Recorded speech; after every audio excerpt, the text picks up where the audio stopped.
Cool.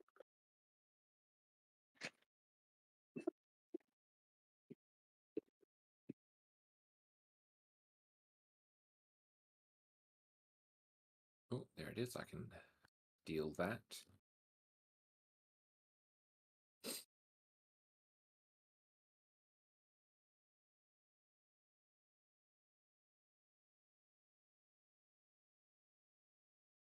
I don't believe we are muted on the stream.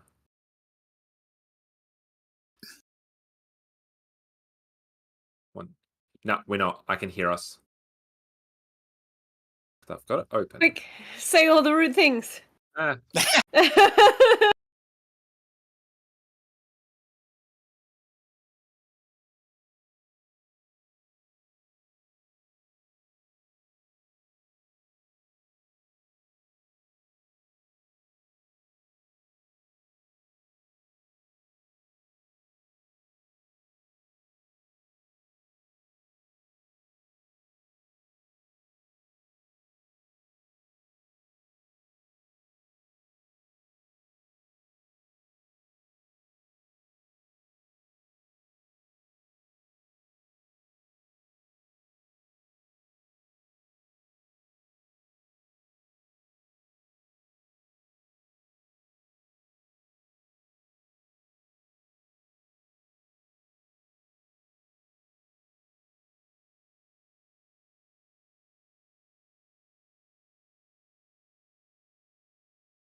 Hello, everybody. Hi. Welcome. I'm doing this much more Well, somber. 'Cause whenever I hi. start, I do a high pitch and I break the mic.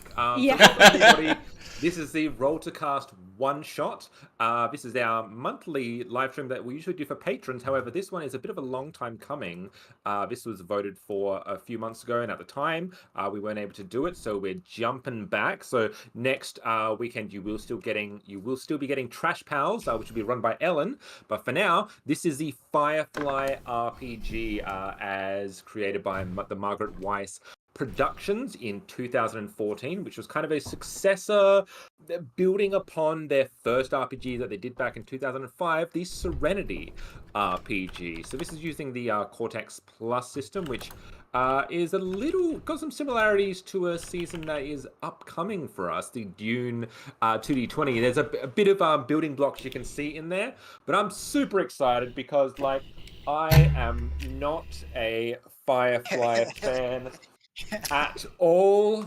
I don't think that's the most Firefly fan thing about you, Sean. I am not. I was gonna say you're missing something. You're missing something that is. It's actually a very extremely cool Etched design. into your body. I don't know if anyone caught that real quick, but it is indeed a leaf on the wind, which is also a feather with the Serenity outlined in it, which is pretty amazing design. And that was done by my lovely friend Chelsea, who you can find on Instagram at Tattoos by Chels. It's hand poked. Anyway, who are we? What do we do? We are Roll to Cast. We're a TTRPG actual play podcast where we've done 10 seasons. Well, we're getting onto our 10th season now, where we play a different game in a different system. We've done everything from Cyberpunk to Kids on Bikes to Starfinder, Avatar Legends, and we're just about to begin our foray into Dune. And so, yeah, that's very exciting. And let's just go around and say howdy. So I'm loud. Sean, Okay. and I will be the GM for this here game Into the Verse. And let's go with Ellen, and also where we can find you, et cetera, et cetera. And who you'll be playing today. Oh, hey. Well, I will be playing Inara Serra, the companion, the registered companion on the ship, on Serenity. And yeah, you can find me. I'm a man about town. You can find my theatre company, Madness of Two, doing some cool stuff in Adelaide. You can find me playing D&D over at GM Workshop. After this, I'm dashing to Winter's Tales to play in our ongoing Strixhaven game. Very fun. And yeah, you can also see all the silly TTRPG stuff I make on TikTok. That's EllieBean96. Recently, I roped my mother into a series I'd like to call Dungeons and Daughters, where I show her D&D monsters, and I ask her, what do you think that's called? Oh, That's that amazing. is incredible. Yeah, What a great... yeah. I showed her a beholder, and yeah, she had some thoughts. She had some not maybe nice thoughts. Yeah, so that's me, and that's who I'm playing. Very, very psyched. And above myself, Phil? Hello. Yes, I'm confused for a second because that's not where we are on the call stream. Yes, I am Phil. I also am here on a Rodcast, and I do all the cyberpunky stuff, the Artalsaurian stuff, basically. I'm not really on any other streams at the moment, but you can go back and find all the stuff I've done for Sirenscape. Where I was in a very long running season along with Ellen doing some Cyberpunk Red, one of my favorite games, and I was the host of the recent June season that's coming out now, which is very exciting because it's one of my favorite franchises. I'm waiting for the Ornithopter, Lego Ornithopter, to arrive. That's coming next week. So if you join our Discord, I will share some photos of me geeking out while I build that. And it would be remiss of me not to mention that this month, we are actually doing a live stream. So, not a live stream, we're doing a live show. This is why I changed this from Roll to Cast Live, because that show is called Roll to Cast Live. So just to be really confusing for you, this month we are doing Roll to Cast Live at the Adelaide Fringe. Tickets are on sale now if you are a local fan or you just happen to be travelling to South Australia in the next 4 weeks. get your tickets to Rollcast Live at the Lost Dice Cafe, happening all through Fringe, where we play some of the best games from the last year. It's going to be amazing! Yeah, so if you would like some specifics, we are going to be going over 4 Saturdays. That is February the 24th, March 2nd, March 9th, and March 16th at 8 p.m. And in that order, we are doing Avatar Legends, Starfinder, Thirsty Sword Lesbians, and Dune. And one of us will be taking the GM's range each of those times. So yeah, we did it last year. It was a raging success. So we thought we'd come back again and do it all over. Is Ellen gonna GM Thirsty Sword Lesbians? Absolutely. Why would you assume that? Well, I mean, I just think it'd be hilarious because the rest of the cast is male. So We got another femme. Yeah. We have another guest. oh, that's right. You got. Oh, are you gonna have Luna or? Yeah. Yeah. Oh, nice. Okay, cool. And, So rounding out the group a little bit more. Oh, okay. Speaking of a devil, over to my left there, we have one of our patrons. So if you are at a higher tier, you can decide that you would like to play with us on one of this here Rollcast one-shot. So, on track, anything you'd like to say about yourself or where we can find you or what you'd like to say? Yeah, for sure. I mean, you can call me Henry or Antrak or whatever. I'm actually going to be starting up a stream where I'm going to be the Yellow Power Ranger. So I will put I'll put a link on that in the thing at the end. So but yeah, design board games in my spare time. So other than that, you can. It's all right. We Just yeah, Ontrak's a little snowed in today. His internet's way down by the snow in his part of the world, so we'll just have to bear through these little moments. I think you're back, Henry. Am I back? You're back. You're back. You're back. Oh, okay. Okay. All right. So I don't know how much you caught, but I'm gonna be doing Design board games. I design board games, and I will be doing a Kickstarter here soon, but not yet. And other than that, easiest way to find me is on Discord with these fine folks at Roll to Cast. Yeah. Yay. I forgot to say who I. Yes. I was going Thank to you for ask coming. whether you'd said who you're playing. I haven't said who I'm playing. I'm playing Kaylee.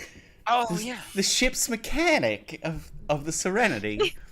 And I get to roll out my terrible little southern accent, which is very she sounds pleasing a lot to more me. like a southern belle than she usually does. Well, Yeah. she's got a little bit. my. It's hard to do. It's hard to do like such a dramatic accent in a subtle way until you get used to it. But I'll do my best. I'll do my best. Is that Phil or is that Jules State over I there? know.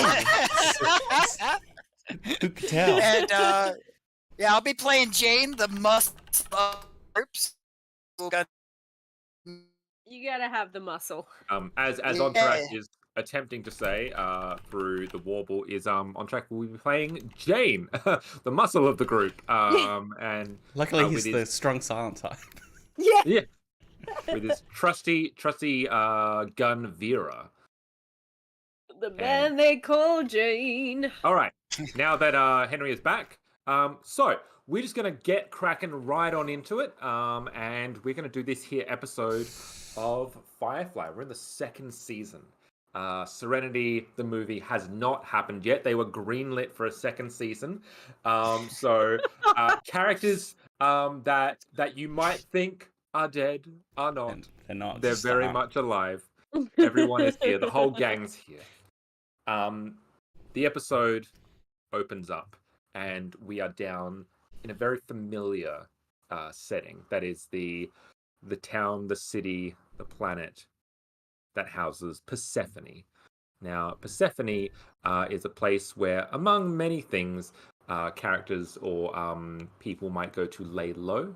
They may go to recharge, or they may go to pick up their next job. To whether savory or unsavory, you'll find many crews, such as the crews you'll find on Serenity, will try and find the next place that they're going to go to keep themselves flying. And at this particular point that we find ourselves in the interim between season 1 and season 2, the crew of the Serenity have fallen on hard times. They have always been flying with a shoestring and a prayer.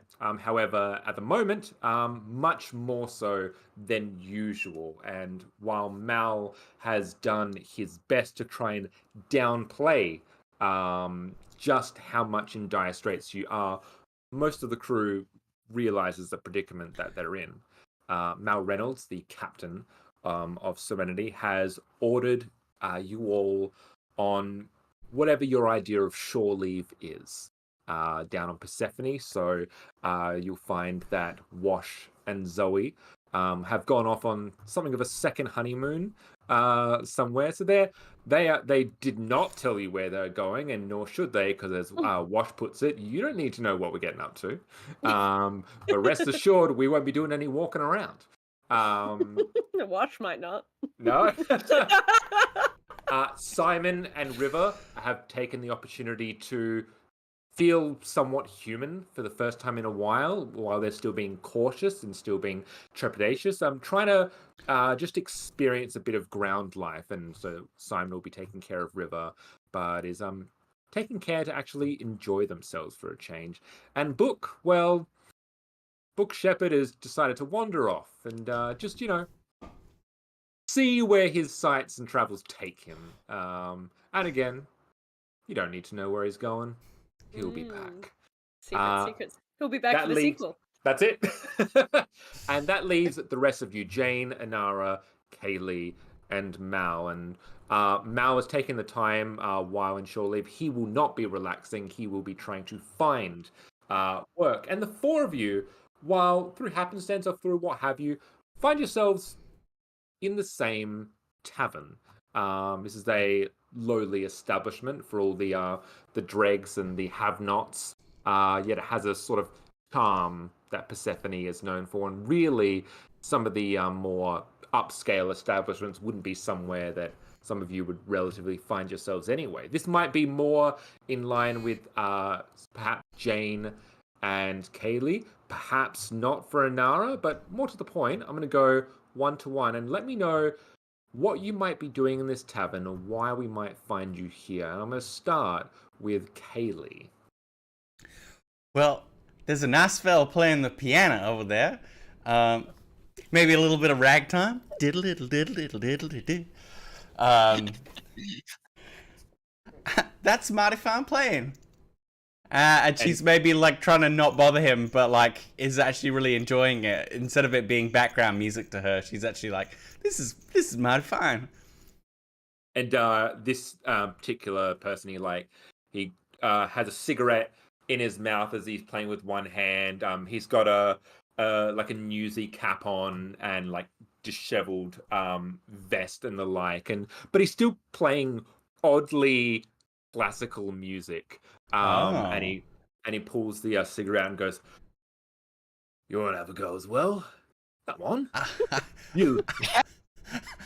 I never have a chance to even see a piano, let alone learn one. You look like the type. No, it's easy as. What does that mean? What does I look like the type mean? You've got nice long fingers. You need them phalanges to play the piano. Just and he's like trying to like offer you to sit down. I'll give you a quick lesson. Well, if you're offering and it's free, so I wouldn't mind making a pretty sound. Now, Phil, I want you to give a shot at a roll here. So this is going to be the core mechanic, and the first roll of a session. So this is going to be a social. No, I'm going to say it's a physical and a perform. So we're starting. Say there is a perform. Do you know what? Don't worry about which attribute it is. They're all D8s for me. Yes, they are. So it's a D8. Wow. So we're adding your D8 for physical. And so a D8 physical. Perform is only a D4, but I am sweet and cheerful. That is one of my distinctions, is that I'm sweet and cheerful. Now, yeah. You can, now, with the distinctions, a few things to note. That's going to be an extra D8. If you want, you can bump that D8 down to a D4 and get a plot point, or you just keep it as it is. Keep in mind that as we start the game, you all have one plot point to begin with. Well, this isn't a very particularly, difficult situation. So maybe I'll just take the plot point. So you're going to bump it down? I'll bump it down, yeah. It's it's now, not it's not do or Maybe die, our right? songbird might get us a job.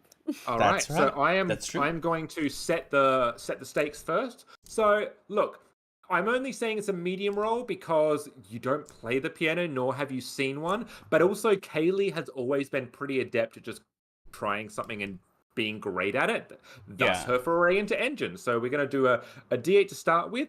And the location is somewhere that she is quite comfortable and familiar, being this sort of tavern and bar. So that's a D6.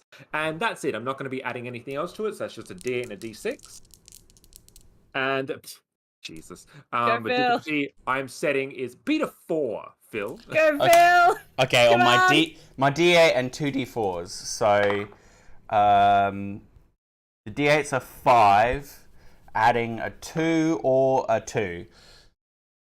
So that is a total of 7. My apologies. So 7 means a success. So can you tell me, describe to me how you kind of, at the very least, get a basic understanding and have a little moment with this player. He's quite condescending. He's like, okay, so just follow what I do on the keys. Ding, ding, ding. It's and then he does a run up a scale, and she's like this, ding, ding, ding, ding, ding, and she instantly does a scale, and he's like, oh, okay, well that's real pretty. I guess if you put in a couple extra notes, you can make it sound even prettier. And then she does the scale, but a little bit of improvisation, nothing crazy, but it's no. Oh, that's kind of an understanding of how you put the notes together, and he's even more oh. You can see he looks quite put out, not in an aggressive way, but he's kind of he's been shown up.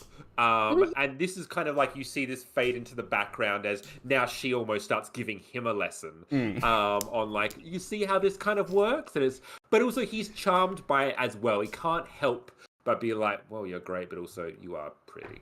And as we kind of friendly, and I've got 2 plot points.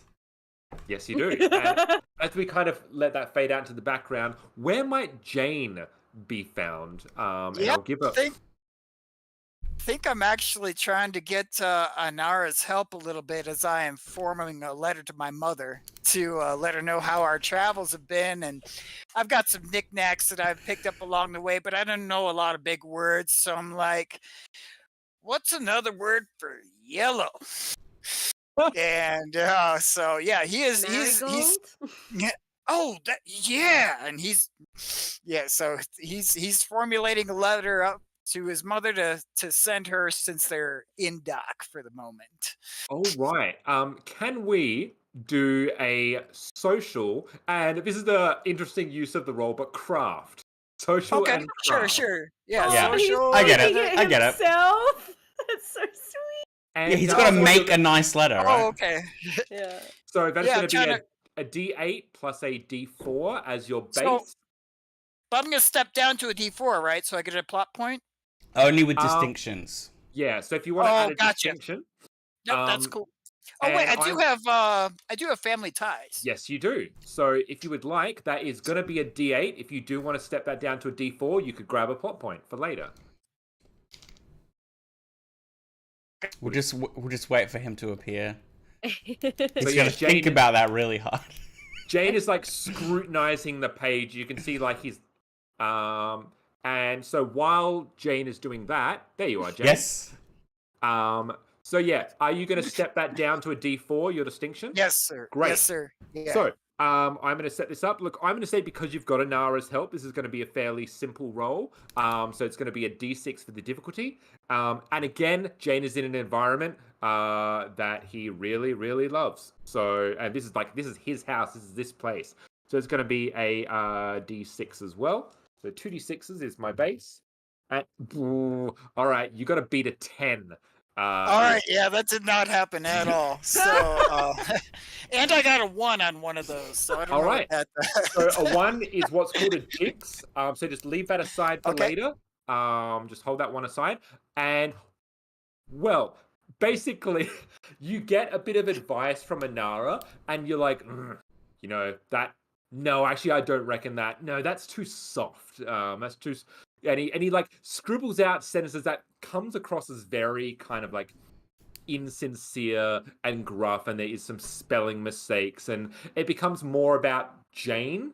And it's a very selfish letter where he just goes on about what's going on in his life, and Inara can look at it and be like, okay, sure. And Jane just kind of ignores Inara at that point. So you bring her over, get her advice, and then just rudely shut it away and go to write your crudely written letter. And then For spill some beer on it. Yeah. Maybe poetry Smells like extends whiskey. that far Yeah, down. whiskey. Yeah. Speaking of Inara, Inara, where or what is the reason that we might find you here? This is a bit of a tougher one. It is tough because the last conversation I kind of had with Mal was quite fractious. It looked like I was going to leave. But I am back. Because I know that Serenity is falling on hard times, and that frustrates me. And I am annoyed that Mal constantly is trying to underplay this.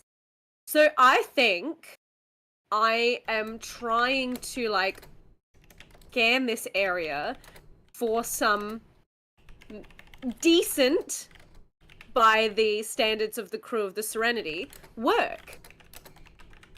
Excellent. Like, I'm not looking for their usual, like, total mercenary. I'm not aiming to, like, use my, like, there's not going to be any kind of people of higher breeding in this tavern, let's say. Yeah. But I'm trying to look for a middle ground where people might just be looking for people to move things, extra security, if there's a group of people, if there is, like, clearly a kind of leader, maybe the bar person. That's what I'm kind of looking at, because I'm just there's a fire in her that's just like, I need to set things right with this ship. I cannot leave it knowing that it's in such a state of disarray. And make me a social notice roll, please, as your base. Okay. And are you going to be adding anything else to that before I set the stakes?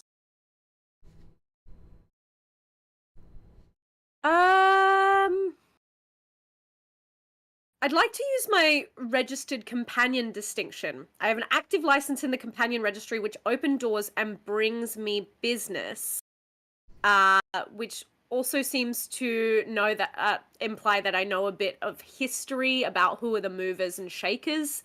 In this kind of, like, I've worked on Persephone before.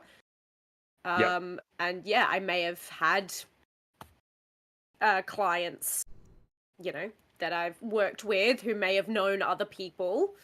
And it also means that it enables you, in effect, to potentially have people come to you. Somebody that recognizes who you are, so maybe you can draw them to you as a companion as well. So we're going to start this. This is going to be a reasonably difficult role. So you're in an area that you're not familiar with, and potentially brings about some of the more lower class of Persephone's people. So that's going to be a D8 on the location, and the difficulty is going to be similarly a medium roll as well. So it's going to be 2D8 for me. Yeah. Okay, so am I correct? I use the attribute first. So it says... So you've got your attribute, which is social. So that's going to be a D10. Yep. And then you're also adding your notice, which is a D6. Yep.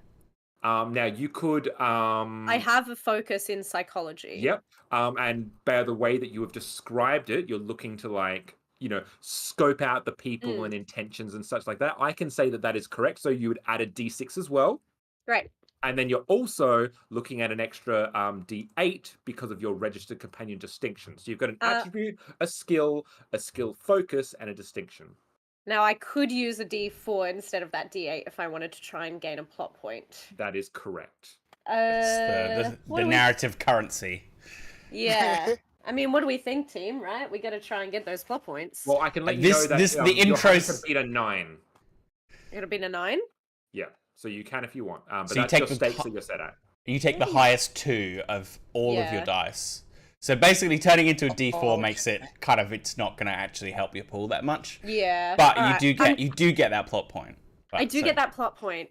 I don't know. I feel like this might help us, you know, Do it. more so Reveal a plot if I hook. don't go for the plot point. Yeah, go for it. Okay, yeah. Let's give it a go. Reveal the plot. Reveal the plot, please. Highest 13. 13. A 7 and a 6. Lovely. Okay, excellent. So yeah, And I'm looking for like especially in terms of psychology, I think it's not enough that like people will notice me. I'm looking for those people that are kind of looking at me, but not in the sense of like, I've never seen a girl this pretty, this sad in Persephone. I'm looking for the people who see me, know that I'm a registered companion, and it's not that kind of shock. It's the thing of, yes, I recognize this because I have engaged in these services before. excellent. Perfect.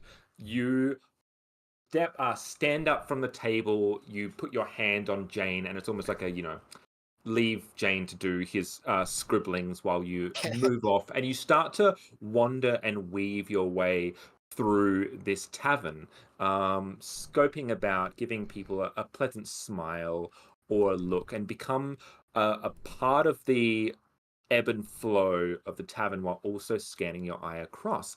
And that's exactly right. You're looking to make that distinction because everyone looks at you. Of course, everyone looks at you. People are constantly looking at companions because you're exactly that. You're a registered companion. You are looking for the person that is eyeing you off, not because they want you, but because they potentially need something from you. And you happen to notice a person watching you from the corner, and they have a hood over their face. They've got a drink that they haven't touched. It's clearly been there for a little bit of time, and they are eyeing you, and they don't stop staring at you. They're not drawing attention to themselves, but they notice that you notice them, and they make no attempts to hide that fact that they are scrutinizing you. I'm gonna just sit down with them then. So you go over and you sit down opposite, and that's when you notice there's a second drink on the table, which the person leans forward and pushes across to you. It is just a standard ale in a dirty mug. Evening. Good evening. What can I do you for? Well, I suppose I'm here to talk business. Business? What sort of business you after? Well, you seem like the type who's looking for someone. Maybe not just a companion, but maybe it seems like you're a person who's a kind of mover, shaker, influential. Very perceptive. Yeah, Well. I've something that potentially can slip your way, or you and your crew at least. And what would that be? That's not for me to divulge to you. My employer, though, would very much like to have a word with you, Inara, and the rest of your crew. And he looks over at Jane and Kaylee. Well, I must say you have excellent taste. What was your name? Oh, Driggs. Driggs is what you Driggs. can call me. Look, And that's what I'll call you. and he downs the drink and goes, unless you have outstanding business in this place, perhaps you'd like to follow me, the three of you, and I can take you to my employer. He'll divulge the rest. Excellent. Well, I think we should drink to this meeting. And he looks at his empty cup, and then She'll pour some of hers into his. It's bad luck to toast on an empty glass. True lady. And downs it, wipes his mouth, and gets up from the table. And Jane and Kaylee, you see this from across the way. You see Inara standing up with this man. I'll kind of motion to them to like come with me, essentially. I'll skip over. Yeah. I think I'm crumpling up this letter. It's just bad. Let's try it again. Some other time. It's like hits a patron in the face, and they look to get annoyed at you, but then you just give them a scowl, and they think better of it. And you go over to meet the crew, and you'll follow Driggs out of the establishment into the harsh Persephone sun, and you kind of weave and move through the busy goings of the day. It's around midday, so there's all sorts of people milling about. You can see ships landing and taking off. This is like central time on Persephone, and you make your way to what appears to be an abandoned apartment building, which is not unheard of. There's a lot of like places that are kind of like run down, decrepit, and are mostly just places for people to do business. Not unlike, for example, Badger, that we see in the very first episode of Firefly. And you make your way up, and you get to the second floor landing, and Driggs heads up to a door, knocks, waits for a moment, and then opens the door and turns back to you three. Come on and meet the boss. And he steps through. I don't normally get to go to these. Did you wear your frilly dress, Kaylee?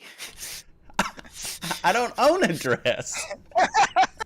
I think I have to borrow them. As a mechanic will be probably more desired here. There'll be time for dancing after we finish this job.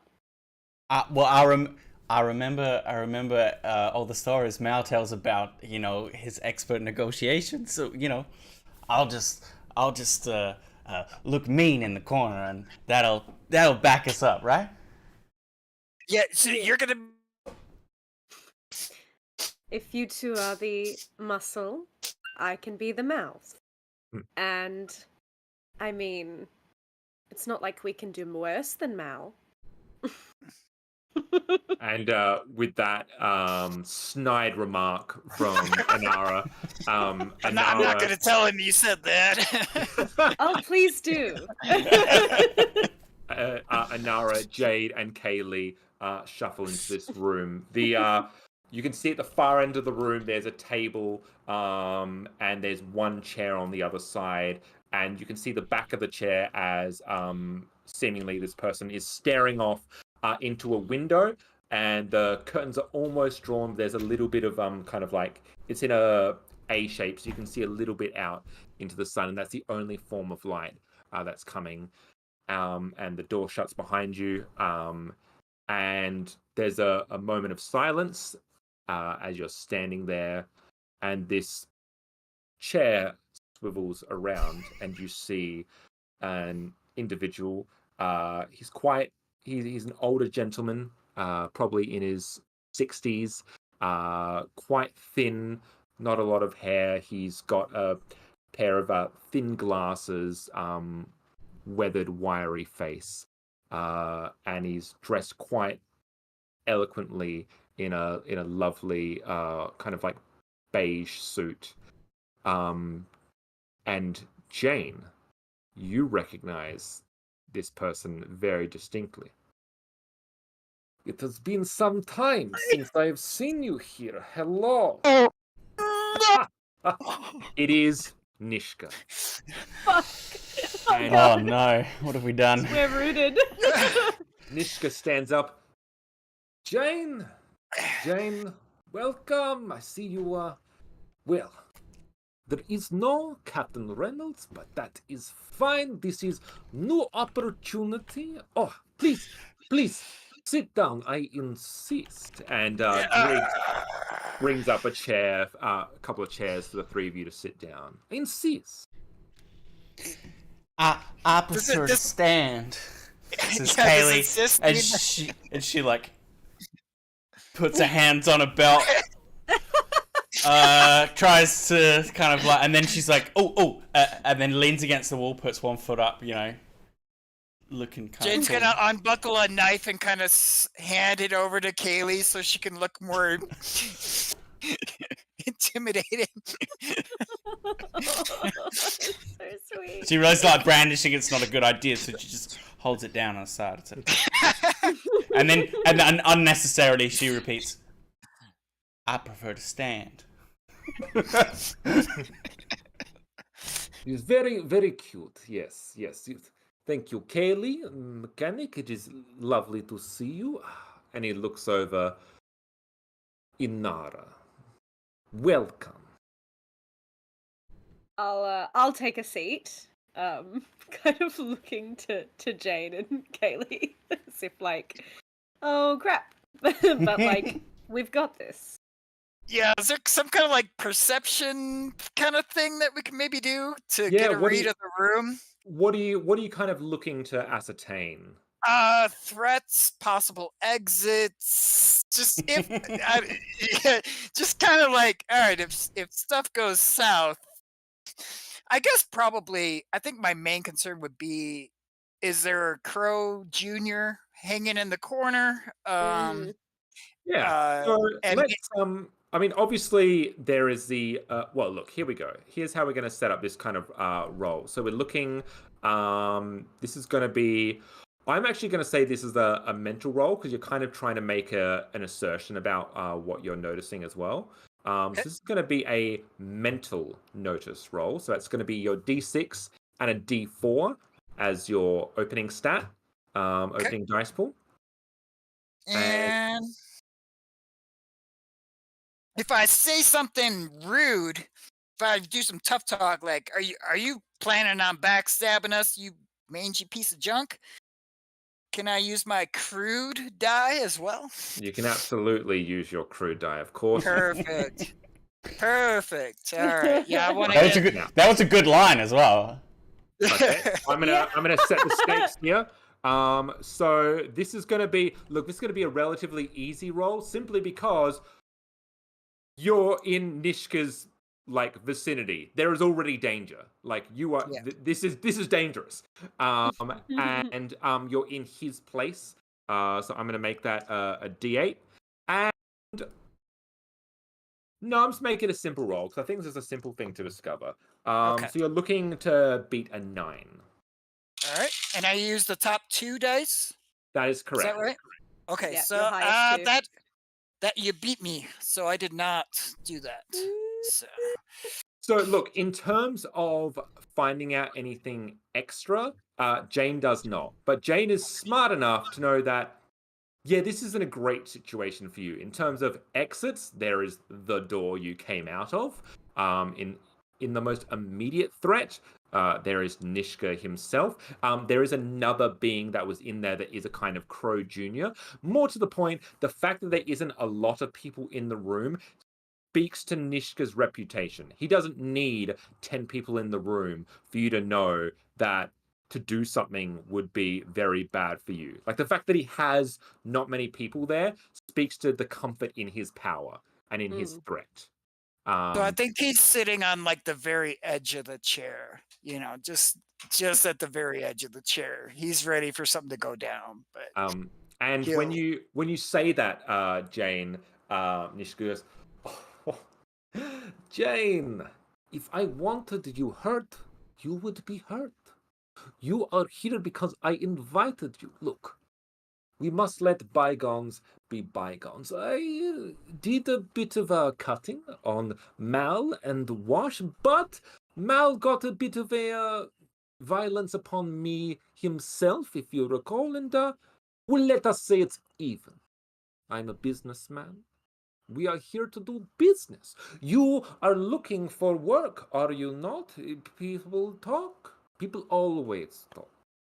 I am here to remedy your disparity, as it were.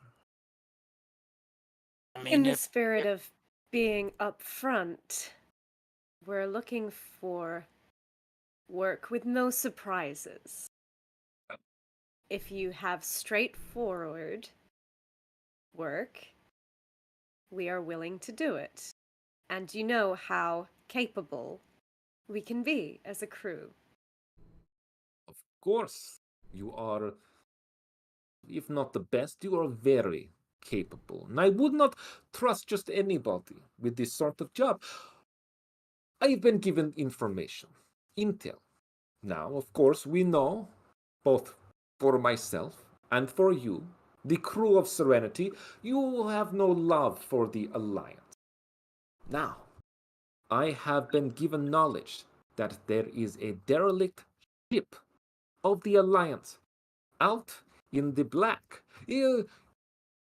Not one that Alliance is aware of its parameters at the moment. Where it is, they have not discovered. This ship, completely barren, power down, has not yet been discovered. Nishka has discovered. And there is a technology upon this ship that I would very much like my hands on. So, the job is simple. You head out to the ship, recover the technology, bring it to me, and of course, you will be rewarded handsomely. And as a show of good faith, anything else you happen to find upon this ship is yours to keep. Simple. I think we can work with that. Hmm. What do we say, gang? Kind of like look to Kaylee and Jane. I think Kaylee's kind of like facade is already sort of crumbling under the obvious like tension in the room. Like seeing Jane kind of like on edge is like rattle her as well, right? So he's the tough one, and she just sort of like gives Inara like a nod, like, "Can we leave, please?" Like, sounds simple enough, right? money's good for me. Serenity needs fuel. Speaking of, I would like to get our fee or what payment we will receive in writing, if you don't mind. I know you dealt with Mal before, but I like details. Details. Very, very important. So, Drix. And Drix comes over, get the contract. And as Drix starts to like rummage around for the contract, Nishka's going to continue talking. Look, here is the details. Now, this ship is close to river space. Not in river space, but enough so that people are not want to go out into that particular area, which is why no one knows the Alliance ship is there in the first place. The ship is down, and so it is going to need to be brought back to life, I presume. That is where your mechanical expertise, Kaylee, will come in handy. Now, of course, I'm not going to assume that, as far as I'm aware, nobody else is on this ship. However, if they were, Inara, your diplomatic skills may be good enough to simply persuade them of your intentions. And of course, if diplomacy is not readily available, well, that's where Jane comes in handy, where words will not suffice. A gun to the brain works just as well. Now, as to what you're actually getting. This technology we know as a cognitive harmony module. Seems to be Alliance's foray into positive therapy, positive outlook upon people that they work with. They seem to be using it for their own Alliance members to boost morale, and, well, this is what I want my hands on. You get the ship running, you grab the information, and easy peasy, as it were. And Driggs comes up with the contract. You get half credits now, half upon completion. Simple? Happy? Everybody happy? If the technology isn't working or is not on this ship as described, what then? Oh, my information is good. It is there. It is only there. This is experimental. Nishka's information is always correct. Trust me, it will be there. But you didn't seem to know if anyone would be on the ship. Oh, well, cannot account for variables, as it were. Marauders may have gone to the ship, but I am wagering that the three of you are enough. Oh, that brings me to the other point. It is not that I don't trust, but I don't need all 9 of you running around and getting big ideas on maybe changing the plan. So I have gone ahead and I have got some collateral. The remainder of your crew, captain included, are under my guard. So if you think of any funny business, well, you can understand what the consequences may be. The 3 of you should be more than enough. And if you try anything, I shall put the consequences on one of your crew members at random, just to make it interesting. How's that for details? I mean, you could just pick River. That'd be fine. Please ignore Jane. As you said, he's not the one versed in diplomacy. I'll get that in writing. Nishka, if you don't mind. And Driggs kind of pulls up, and there's the contracts that's placed on the other side of the table closest to you and Ara. And am I to understand that if we do this job, we're under your protection? Lots of marauders out there. Oh, of course. But if you do job correctly, no one should ever know you are there. In, out. But you'll be paid handsomely enough, and that is probably enough to take job far away. Well, it seems like we have a deal. I'm glad you see it that way. So, I have a ship. We can transport you there. You will not be needing Serenity once again. You do not need the others at your disposal. We can take you there. You head onto the ship. You gather what you need. Done simple. We can go now, if you're ready. Of course you're ready. Shall we? Slam whatever is left in that glass, and I guess we're off. I think at this point it's safe to assume he's not going to poison us, but, you know. And If so, he is, I'd rather get it over quick. Yes, poison would be a fine thing. and Anara kind of like, as Anara is looking over the contract, and the 3 of you get kind of bustled out of the room towards Nishka's waiting ship. That's when this episode of Firefly takes its first commercial break. Nice. And this is going to be a time that we're going to take in just an early break. And then we're going to do the remainder of the episode for the remainder of a stream. But we'll take a very quick 5-10 minute break here. Cool. And recharge.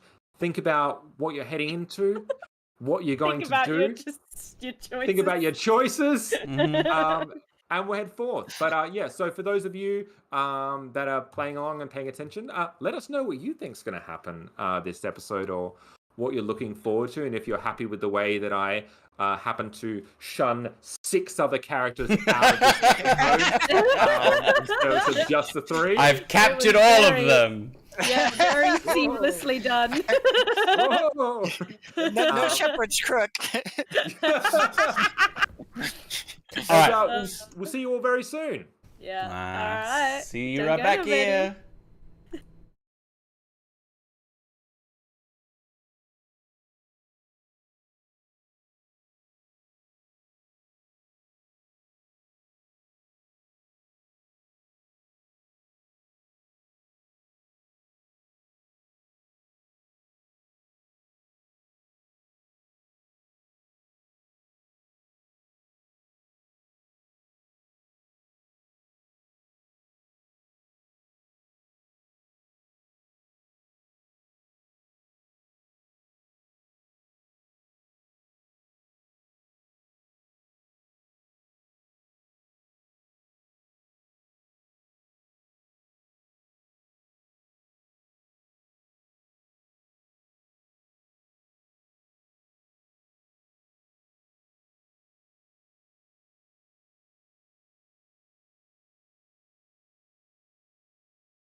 Welcome back, everybody, to this here Roll to Cast one shot where we are going through the Oh my goodness! Oh, where I'm going through puberty, apparently. Where we're going through the Firefly RPG. This is season 2, episode 1 of the popular show as it got greenlit after, I don't know, almost 22 years. Crikey! 22 years since the show was on air. Anyway. Whoa! Yeah, 2002. Just to make you feel old. I was 11. So, in this episode, we are following Inara, Jane, and Kaylee of the Serenity, the ship Serenity, where they have unfortunately, and I say unfortunately, been employed by Nishka, the violent, I guess you'd call him mobster, businessman, entrepreneur, to sneak aboard or head towards a derelict, abandoned seemingly Alliance patrol boat, where there is apparently some sort of experimental tech, which is instrumental in providing positive thoughts and feelings for Alliance members, which he has some sort of use for.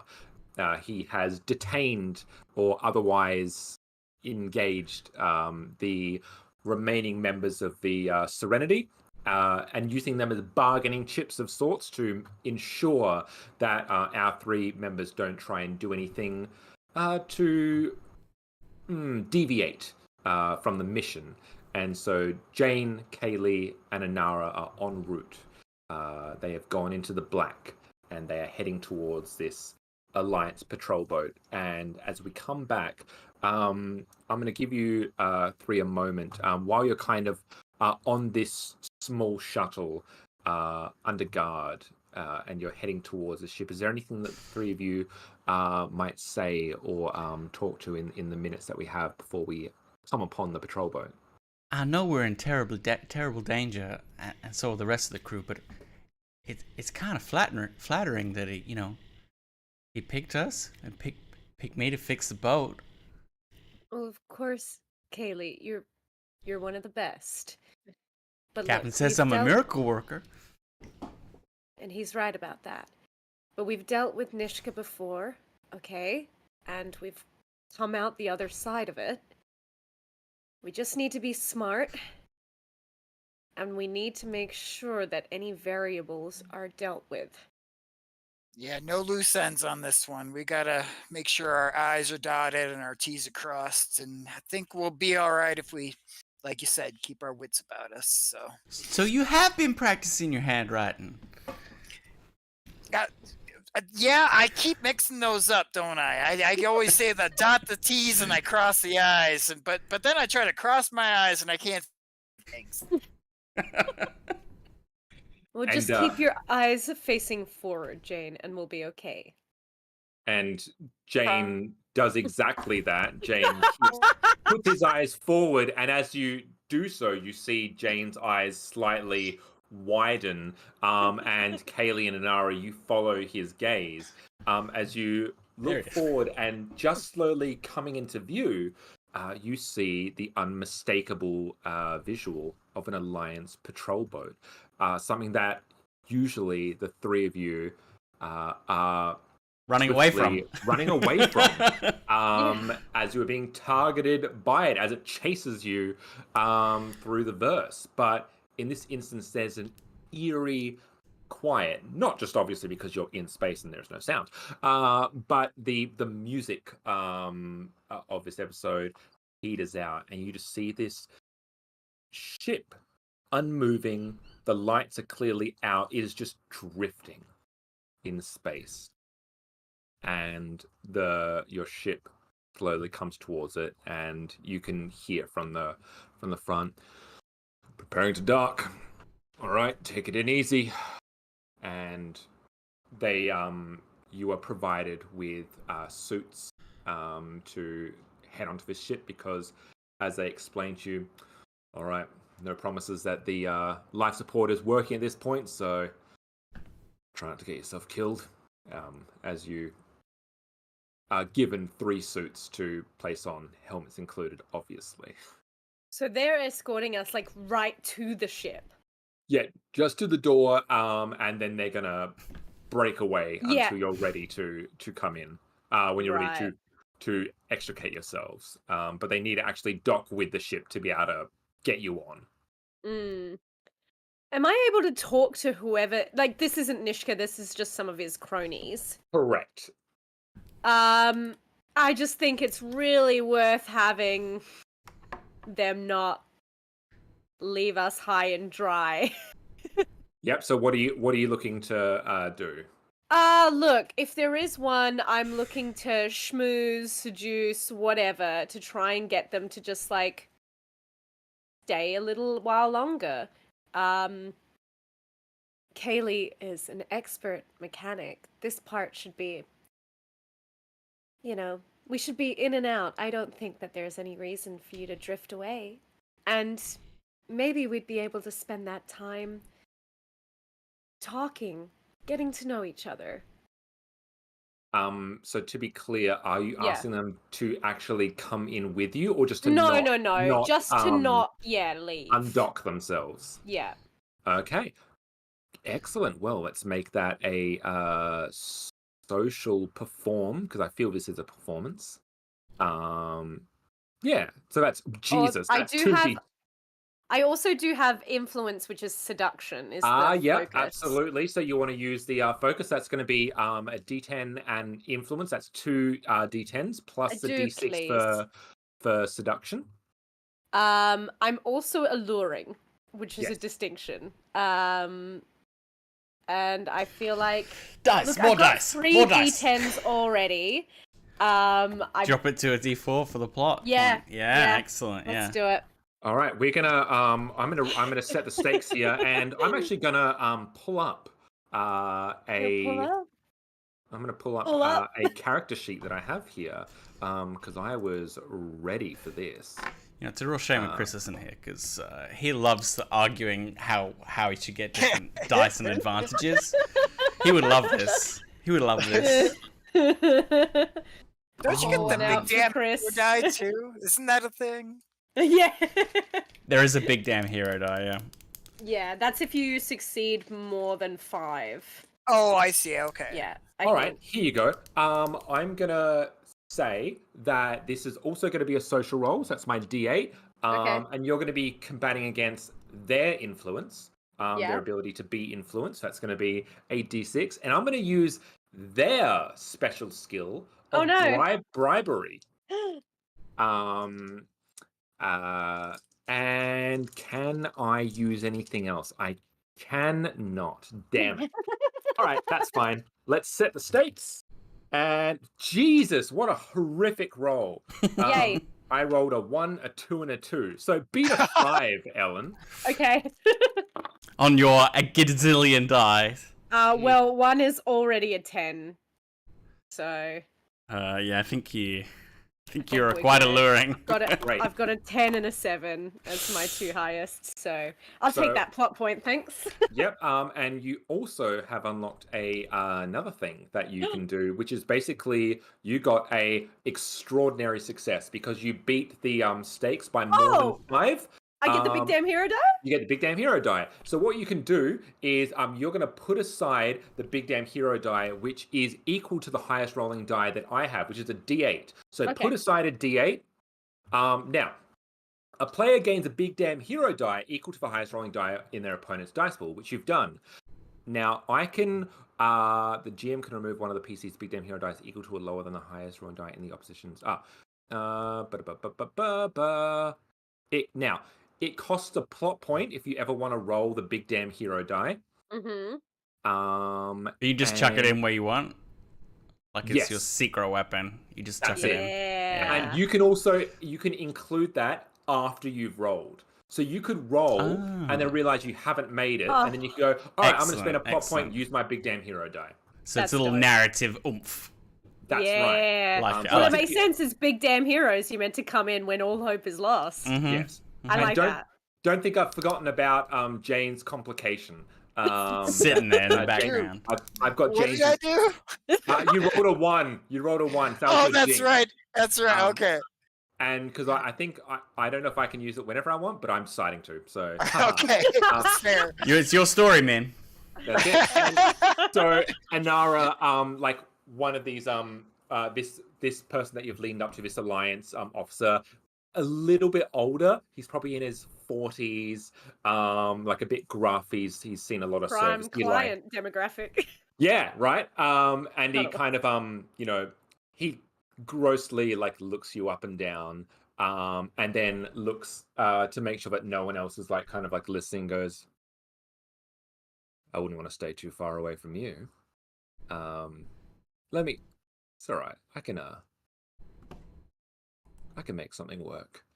And he like puts a hand on your waist, and then turns away from you after giving one last lingering look. He says, hey, we need to conserve fuel, and don't want to be here any longer than we have to. So instead of having to deal with undocking and docking again, we're just going to stay here, sit tight. We can get them back quick. All right, men? And they stay in dock. As they dock in, you hear the tss as it clanks in from the outside, as the three of you suit up, and they're going to stay here, and they're going to wait. Do they give me any tools? Do you have Well, a spanner, a wrench? They're gonna. An Allen key. Yeah, I mean, Kaylee, I would say, comes with her own set of tools anyway. Yeah, I mean, okay, does Kaylee have any assets? Must be- However, I will say that you don't come with anything like you've got the basics, but if you do want, you can always create an asset using a plot point. Okay, cool. If you use a plot point, you can have an asset that is set at a D6. Now, the thing to know about how to create assets, if you spend 1 plot point, it is there for you for the scene. If you spend 2 plot points, it is there for the remainder of the episode. Right. So for the I'm 2d20 system, it's like an asset and a permanent asset. Yeah. So I'm gonna say she like has like an adjustable wrench. It's just like in her belt, like it was just in her belt during the earlier scenes. So that's something she just sort of, as you say, it's basic thing that she has. In her signature assets on her page, her signature asset is the Serenity. So that doesn't really help here. No, it doesn't. That's what it is. Are you Even sure though she it's not doesn't her have ship, it I don't in know her why pocket? it's like that. But I guess she like has a relationship with it. So Yeah, she has a deep affection and connection to this Fire Flask Client mid-bulk transport. that's right. It That's right. speaks to It's it. an emotional thing. Emotional support ship. So she'll have the adjustable spanner, which in TV speak means she can do quite a lot of stuff, and anything else I can create on the fly. Great. And Jane, it's worth noting that as you are exiting the ship, they do give you back, because of course they took it from you when they detained you. They give you back a Vera. Perfect. So you have And Vera. I am, since Mal's not here, I have a lot of grenades. Let's just pull up Jane here. Yep. No, you don't need to check that. Hey, you've got mercenary as well as a distinction, so that's not out of the realm of possibility. However, actually, you know what? Let's handicap you a bit. You do have Vera. Okay. If you want those grenades, you're gonna have to create that asset at some point if you want. Which will spend a plot point, right? Yeah. So if you do want grenades, you can create that asset. But I'll wait for you to come back from your roboticness before we continue on with the scene. All right, here you are. Just like shake the camera into being. There we go. It's like getting pins and needles where to reset yourself, you just need to shake violently. All right, so yeah, I think but I can do that later, right? I don't Yeah, have to make that absolutely. You don't have to do that right now. It can just Okay, happen to come super. with you at the moment. And So you he retroactively. went to look for grenades, and I don't know if I had them in my cabin. Basically, is that kind of what's going on? You don't know yet whether you remembered to bring them. Yeah. Gotcha. Okay, that's fair. That's fair. All right, I'm And- down. Yeah, This Phil. is- for a simple job, this is all feeling mighty tense, don't you think? I think if we've got firepower, we should bring it because Oh, I'm things not always seem arguing. to happen. Not arguing with that, but ooh, this place gives me the chills. Which is Oh. a good reason why we should get it over and done with, right? All right, well, And let's you, this as you big say, girl like- humming again. as you say, this place gives me the chills. The sound of the airlock closing behind you, like, accentuates that point. Mm-hmm. And you're just met with the silence of an unworking ship. Don't even know if unworking is a word, but it is now. So it's vacuum inside. Yes. And- And as you kind of like head in, you realize that like make me a roll actually on the ship. This is for you to ascertain whether or not like life support is kind of like on the ship or what's kind of the air situation. Yeah, I immediately kind of assess that power, air, gravity, anything like that. Like I'm looking around to see what's working and what's not. Are there any pot plants? Now I'm going to say that's probably a unless you have otherwise a mental notice or a mental no. Actually, let's go with a mental no. If I can use a notice that I have malfunctions as my focus. That's a good point. I'm happy to say that. Yeah, and you can always pitch another skill to me if you don't think it works. So yeah, let's go mental notice. So that's going to be a D8 and a D6 plus the D6 for your malfunctions. And I'm a ship's mechanic, and this is a ship. It is a ship indeed. So I think I deserve another D8. Look, I don't know if you deserve it, but I'll give it to you. Hey, rough. There it That's is. going to be an extra D8. So, yeah. So I've got 2d6s for notice, and it's focus malfunction, 8 mental, and 8 ship's mechanic. I'm ready. That's correct. Okay, so this is going to be a D8 because you're not anywhere. Actually, I'm going to say this is... No, D8's correct. D8 because it's a medium roll. This is a massive ship that you're not overly familiar with. So as for the location, I'm going to do another D8. And that's all I'll do. I rolled well. 14. Ooh. My top are a 6 and a 4, so I only got a 10. Look, it's hard to tell. This is a ship that you are unfamiliar with. It's a massive Alliance patrol boat. So unfortunately, you cannot tell in the moment if life support is working or not. So you don't know whether like there is air or not without taking your helmet off. Nothing in here seems to be working, I guess. I think we best keep our helmets on for now. I've never been in anything so big. It's like a city floating in the black. We're gonna find some kind of central area or something so I can make a better look at what's wrong with the girl. Yeah, I mean, in ships like this, there is usually some sort of way of gaining your location. We need to get to like an engineering or the bridge or something. Okay, so that brings up a lovely point. You kind of, as you're here, you find yourself in the galley of sorts. You know you're in kind of like from where the airlock was, you know you're in like a lower floor. There is room to go up from where you came in from. It's big enough. The air patrol boat, to give you a sense of scale, is about twice the size of Serenity. So that's like yeah, which is not like it's not the biggest ship in the Alliance fleet, but it's a patrol boat. No. They're quite usual, they're quite common, but yeah, it's one that is meant for like a big enough crew. But yeah, you find yourself in the bottom, and you I would say either you can are you gonna, well, here's my question, are you gonna stay together and try and look, or are you going apart to cover more ground? How do you want to approach trying to find what you're trying to find? I don't want to split up. No, that's not split up. That's a horrible idea. I think Yeah. Kaylee is like if we weren't in suits, she'd be like holding on to the back of like Jane's shirt as they look around. But because they're not, she's just like crouching behind him, like in his gun. Yeah. She ain't going off on her own. Okay. This Ah, is yeah, so sorry, out of no. Inara's like comfort zone as well, but she's like So yeah, mainly just trying to keep it composed so that we don't all lose our shit. Best I don't know time if the I've end. been into like. Sorry, go ahead. Yeah, you go. I was just gonna say, I don't know if Jane's been in this kind of a ship before or not, but he's probably got a semi idea of maybe where the bridge is or the something like that. So, gonna use his intuition to. I guess I'm leading the kittens down the hallway to try and make sure that hopefully there's nobody out here that's gonna hurt us.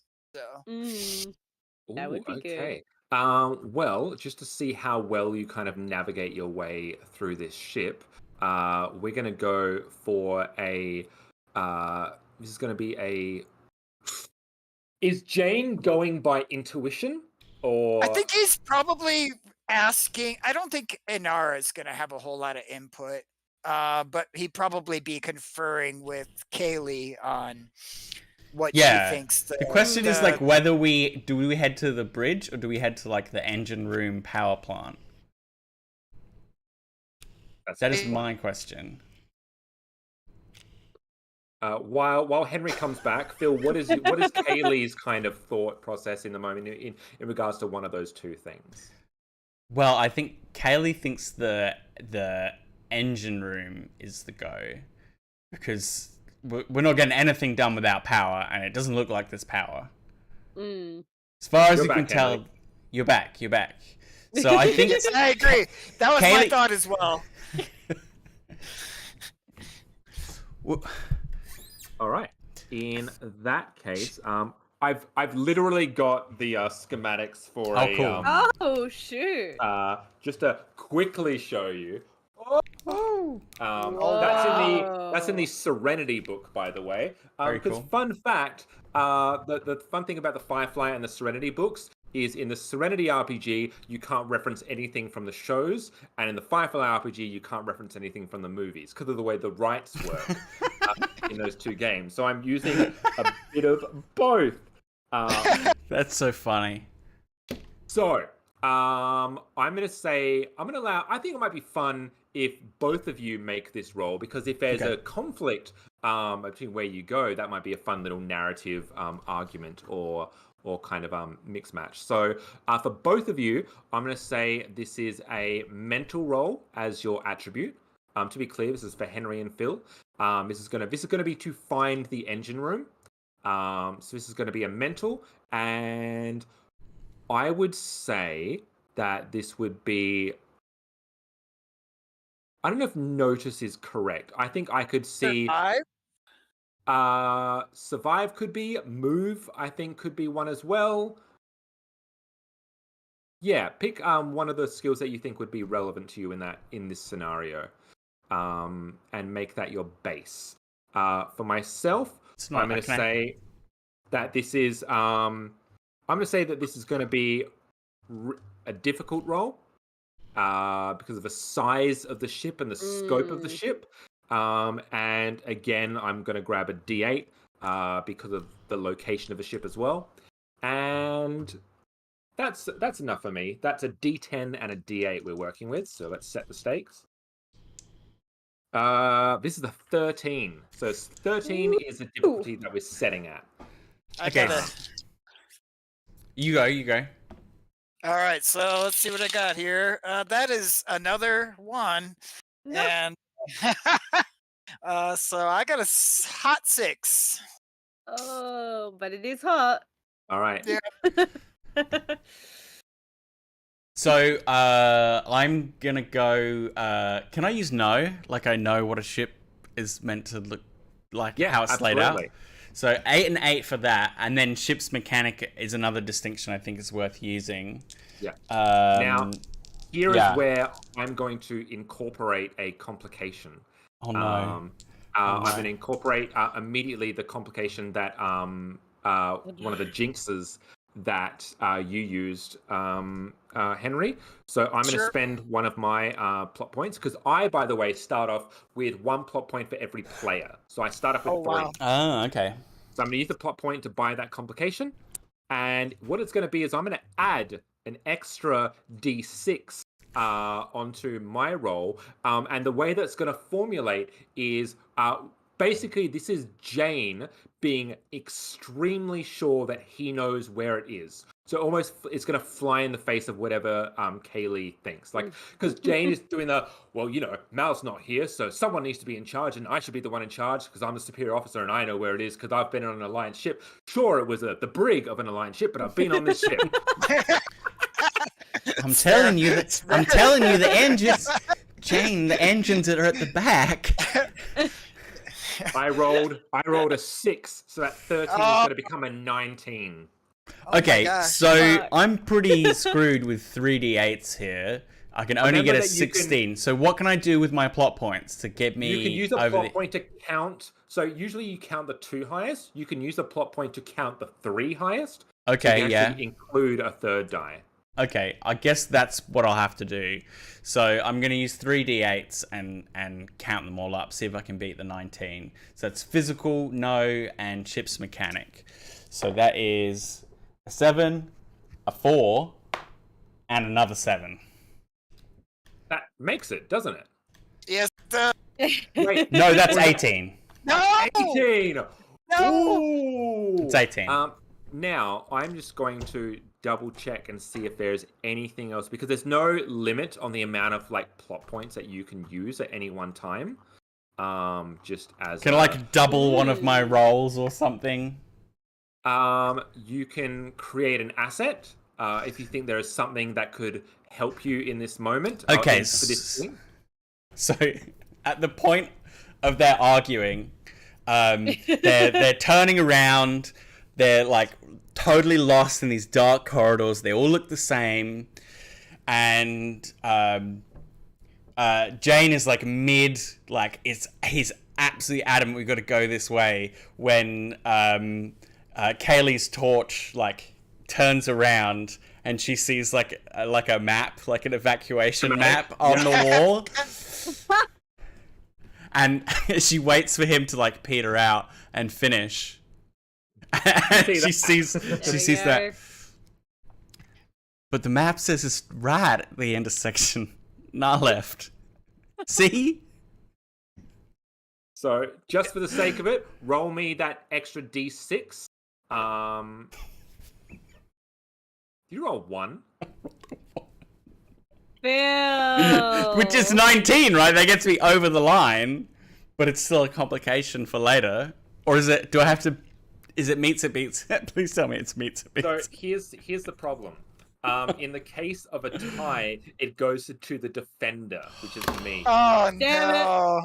Oh no! That whole part it was like smudged out. So here's what I'm gonna do, and here's how it's gonna work out. And just so you know, I'm also gonna immediately use that jinx to include a complication. So and I used 2 plot points. You're heading through. So I'm going to use my second plot point to make that complication happen now. So as you're heading through, Jane is being obnoxiously annoying in how he is absolutely sure he knows exactly where to go. He's stubborn and he's dragging you along like you were originally holding on. He's like kind of like shoving you along and being quite loud and braggadocious and just barreling forward as you're left to follow the man that has the gun. Because you're not going to go without it. And Kaylee, you whip around, and with your torch, you do see the schematics. And Jane sees this and says, and is absolutely certain that he knows a quicker way to get there. So he's acknowledging that where the engine room is, but he's like, no, that's all wrong. You see, you actually go up through the vents, and you can head through here, and you can get there much quicker. Right? Don't worry, I know. I don't know why my Jane is Rick. And you are forced like through a ventilation system, the 3 of you, and you kind of I don't think this is right, but okay. No, And- trust me, I've been in these ships 100 times. There's You've- always a quicker way through the ventilation really? shaft. Jane, you've been in the vents of these ships? Twice. And you find the mark. You like kick down the top of the vent, and it clatters to the floor. This opening, and Jane pops down through, followed by Inara and Kaylee. And as you're in, this is not quite the engine room. You're close, probably, but this is like a weapons locker. It's like a actually, what's actually close to here? It is. It's below It's the med bay. Yeah, it's the med bay actually. As you come in, and you're immediately drawn to a noise as you kind of like you whip your flashlight over Kaylee, and rummaging through a bunch of things, through a bunch of drawers, is a figure dressed all in black with a little bit of armor. You see there's a shotgun that is behind them, strapped to their back, and they are like rummaging through the stock, and they immediately whip around and pull their shotgun out and level it at you. It would be generally at this point that we would hit the commercial break. And as we come back from the commercial break with the musical sting, this person has a shotgun. And I don't know, Jane, do you immediately do the same thing? First thought is to shoulder forward, trying to edge that shotgun out of the way and probably take that guy down. Ooh, we're going, Jane. Hey! No talking, no nothing. No, just I straight mean, into it. I mean, I don't want to kill him because I don't know if he's a human or what, but I mean, it seems wise to get the active shotgun out of his hand. So, Yes. for once, I agree with Jane. Yeah, he's So- not a standoff kind of guy. He's a man of action. Yeah. Now, here's what's fun about what's about to happen is combat. Combat works a little bit differently. There's not really like a combat system. There is. I'm talking slowly just to wait for Henry to come back. There you are, Henry. So we're heading into combat. The way it works, though, there is no initiative order through rolls. The GM dictates the order just based on the situation at hand. Now, it is either going to be Jane or this person that goes first. Now, the way I am actually going to decide it is I'm going to ask you what dice do you use to fight, Jane? Where is that? That's a D10. Okay. You are going to get the drop. So Okay. now Nice. this is definitely going to be a actually my apologies. I have a D8, so you still win. So you are going to get the drop, and you're going to get to act first with an action, which you've said is going to be to like barrel this gun, like get in close, barrel, and take a swing. Yeah. So this is obviously fun. going to be a physical and a where is it? Fight, Where is- physical fight. Yeah, physical fight. Yeah, there's It's going to be a Straight up physical fight. and a fight, and we'll wait for Henry to come back. And surely Jane will have some specials. Yeah, Oh, yeah, You're you back. all right. All right. It's Jane- Guardians of the Galaxy. It's a dance-off, bro. Jane, this is a physical and a fight, so you're starting with Yep. 2 D10s. And I'm saying something crude about his armor, how his mama must have made it for him. This is going to be He's not using mercenary. He's not using that. No.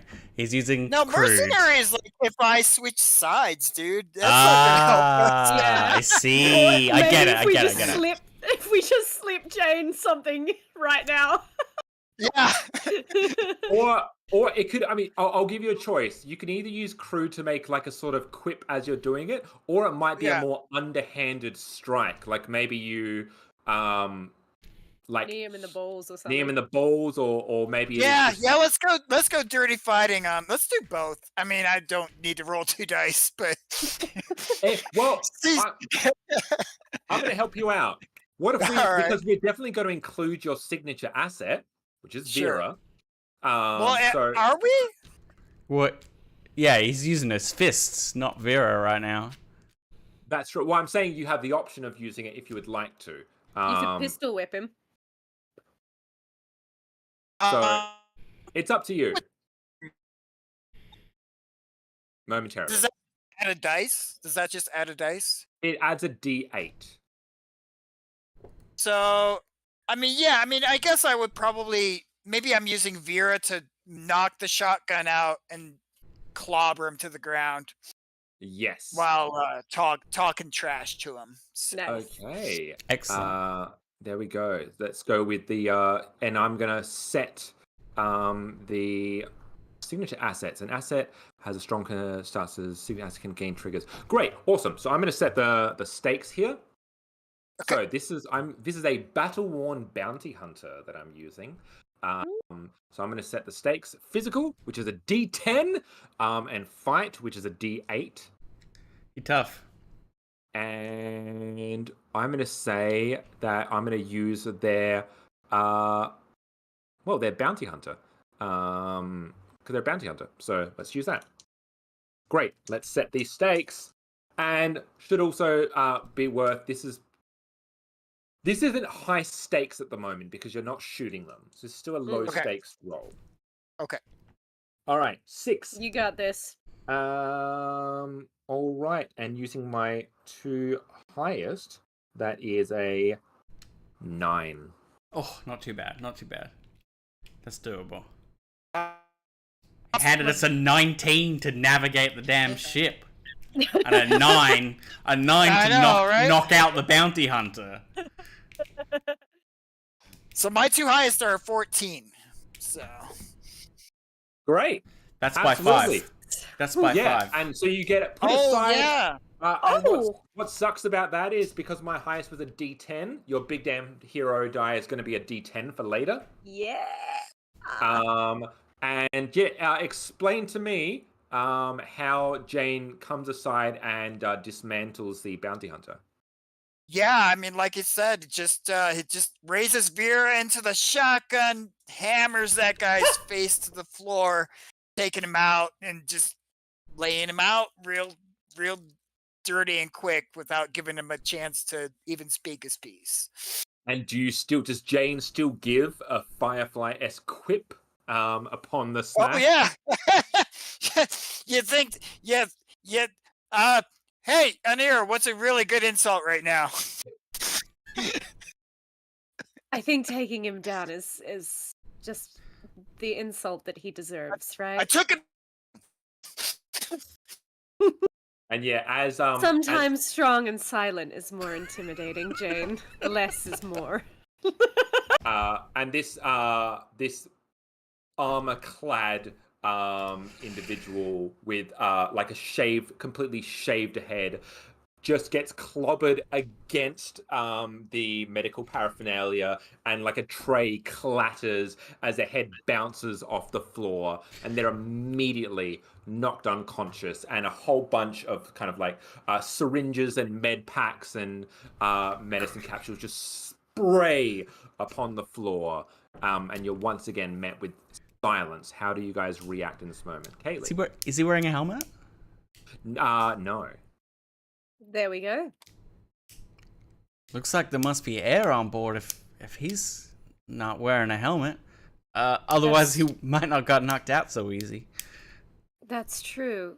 I kind of want to rummage about his person, like the medical stuff. He was stealing it, or It looks that way, yes. Yeah. In fact, Okay. I don't even say you'd have to roll. I mean, this seems pretty cut and dry. Whether this is like a mercenary, or whether it's someone that was paid to do this, or whether it's like a kind of a soldier of what do you call opportunity. This is someone that's like looking to rummage through an alliance grade med bay, because that goes for a lot. Yeah. Like it's credits, baby. Okay, look, this guy didn't get here on his own. So there's either more of them, or he's expecting a ride. So we should move quickly, and... Oh, God, I hate that I'm thinking like this, but...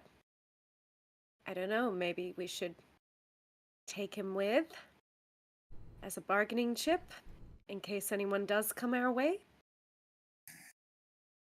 Could we read any of these medicines? Is there anything like... Can you I read don't any know. of these medicines? Sorry. Pretzel Barbitus. What the heck? Could I give it a go, knowing my... I Yeah. mean... It'd Absolutely. be treats, right? Spoilers for a season that didn't happen, but let's just say that Inara has a specific kind of, medicine she needs to administer. Yeah. I mean, let's just call a spade. Anara's got a terminal disease. So Anara is Sag. gonna die someday. So we're looking at a mental. I mean, mental no, honestly. Yeah. Yeah, I don't get any bonuses there, really. No, I don't think you my would. focus is diplomacy. Look, I'm gonna say this is gonna be a D8, and you're in a med bay. Which is, even though Inara is like sick, it kind of does fall outside of her realm of expertise. If you had Simon here, that would be fantastic. So the location is going to be a D10 because again, this is not something that you're familiar with. Where the hell are my D10s? Here we are. Simon would know what all these do. Exactly right. As she then starts thinking about Simon a bit too much. Well, I hope he's safe. well, maybe we can just grab some and bring it. Hey, half of the payment is what we can find on this ship, so we bring it back to Simon, and won't he be pleased? Okay, 13, well by the way. I'll put whatever looks expensive 13? in my bag. Nah, I don't make it. Nothing, no complications, but I do not make it.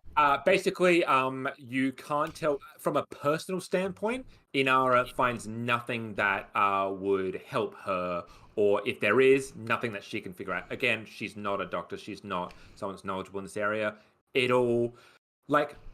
What I'll say is, in terms of bringing stuff back for Simon, you guys might have a little bit of experience based on what you remember Simon telling you in the hospital episode, where you actually did a heist to grab a bunch of supplies. You might see similar things that are kind of high value items. But as far as Inara is concerned, for anything personal to you, no idea. So my thought... Yeah, you go. My thought was something to knock this guy not unconscious, but just sedate him. Sedate him so he's not like... I don't think we have the knowledge. We don't have the knowledge to do that. Yeah. We'd just as likely kill him, probably. Yeah. I got some cable ties in my bag if you just want to zip him up. I think that would be good. We can either bring him with, or we can leave him here. But if there are others running about... How strong are you feeling, Jane? I can wear him as a backpack. So we sling this guy over Jane's shoulders and we keep moving. Now, if you listen to me, the engine room should be right around the corner. That sounds about right. That's what I was saying 5 minutes ago. Oh, God. And Inara, Kaylee, Jane with the bounty hunter backpack, and through, literally, you go out of the med bay and... Sorry, yes, Phil? Can the door to the med bay open and then, our heads, pop out, at different heights? Absolutely, including the flopping unconscious head of the bounty hunter. And you flop past, and as far as you can see, the coast looks to be clear. You head out of the med bay, find another corridor, and as you head down this kind of elongated corridor, you head straight to the end into what is very clearly the engine room of the Alliance patrol boat. And as you make your way inside, the thing that hits you immediately is how much cleaner and pristine this engine room is comparatively to the Serenity. And that's not necessarily a good thing, at least for Kaylee. There's no charm. There is no character. Everything is a little bit too smooth and a little bit too... There's no grime. There's no, like, wear and tear. There's no... Nobody really got to know the real you. And so sweet. but more to the point, it's quiet.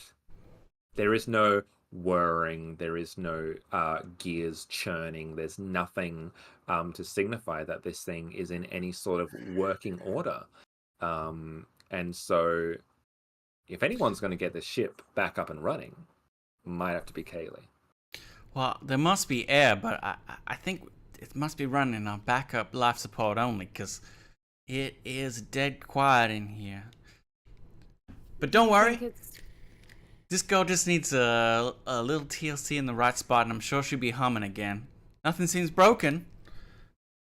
You just watch the door and let me work. If you need anything, yeah, we'll keep an eye out for you. All right, we're definitely going to start this off with a physical attribute and a fix skill. Phil, how do you want to build your dice pool? Okay, so physical is 8. Yep. Which is lovely. My fix is 12. Excellent. Also, engines is my specialty, so that's D6. Correct. And I am a ship's mechanic, which is a D8. That is very correct. With a 12, an 8, and a 6 in hand, I'm going to drop down to a D4 for the plot point. Awesome. All right, easy. Beautiful. Okay, so you've got yours ready. So let's get this here started. I'm going to say that this is going to be...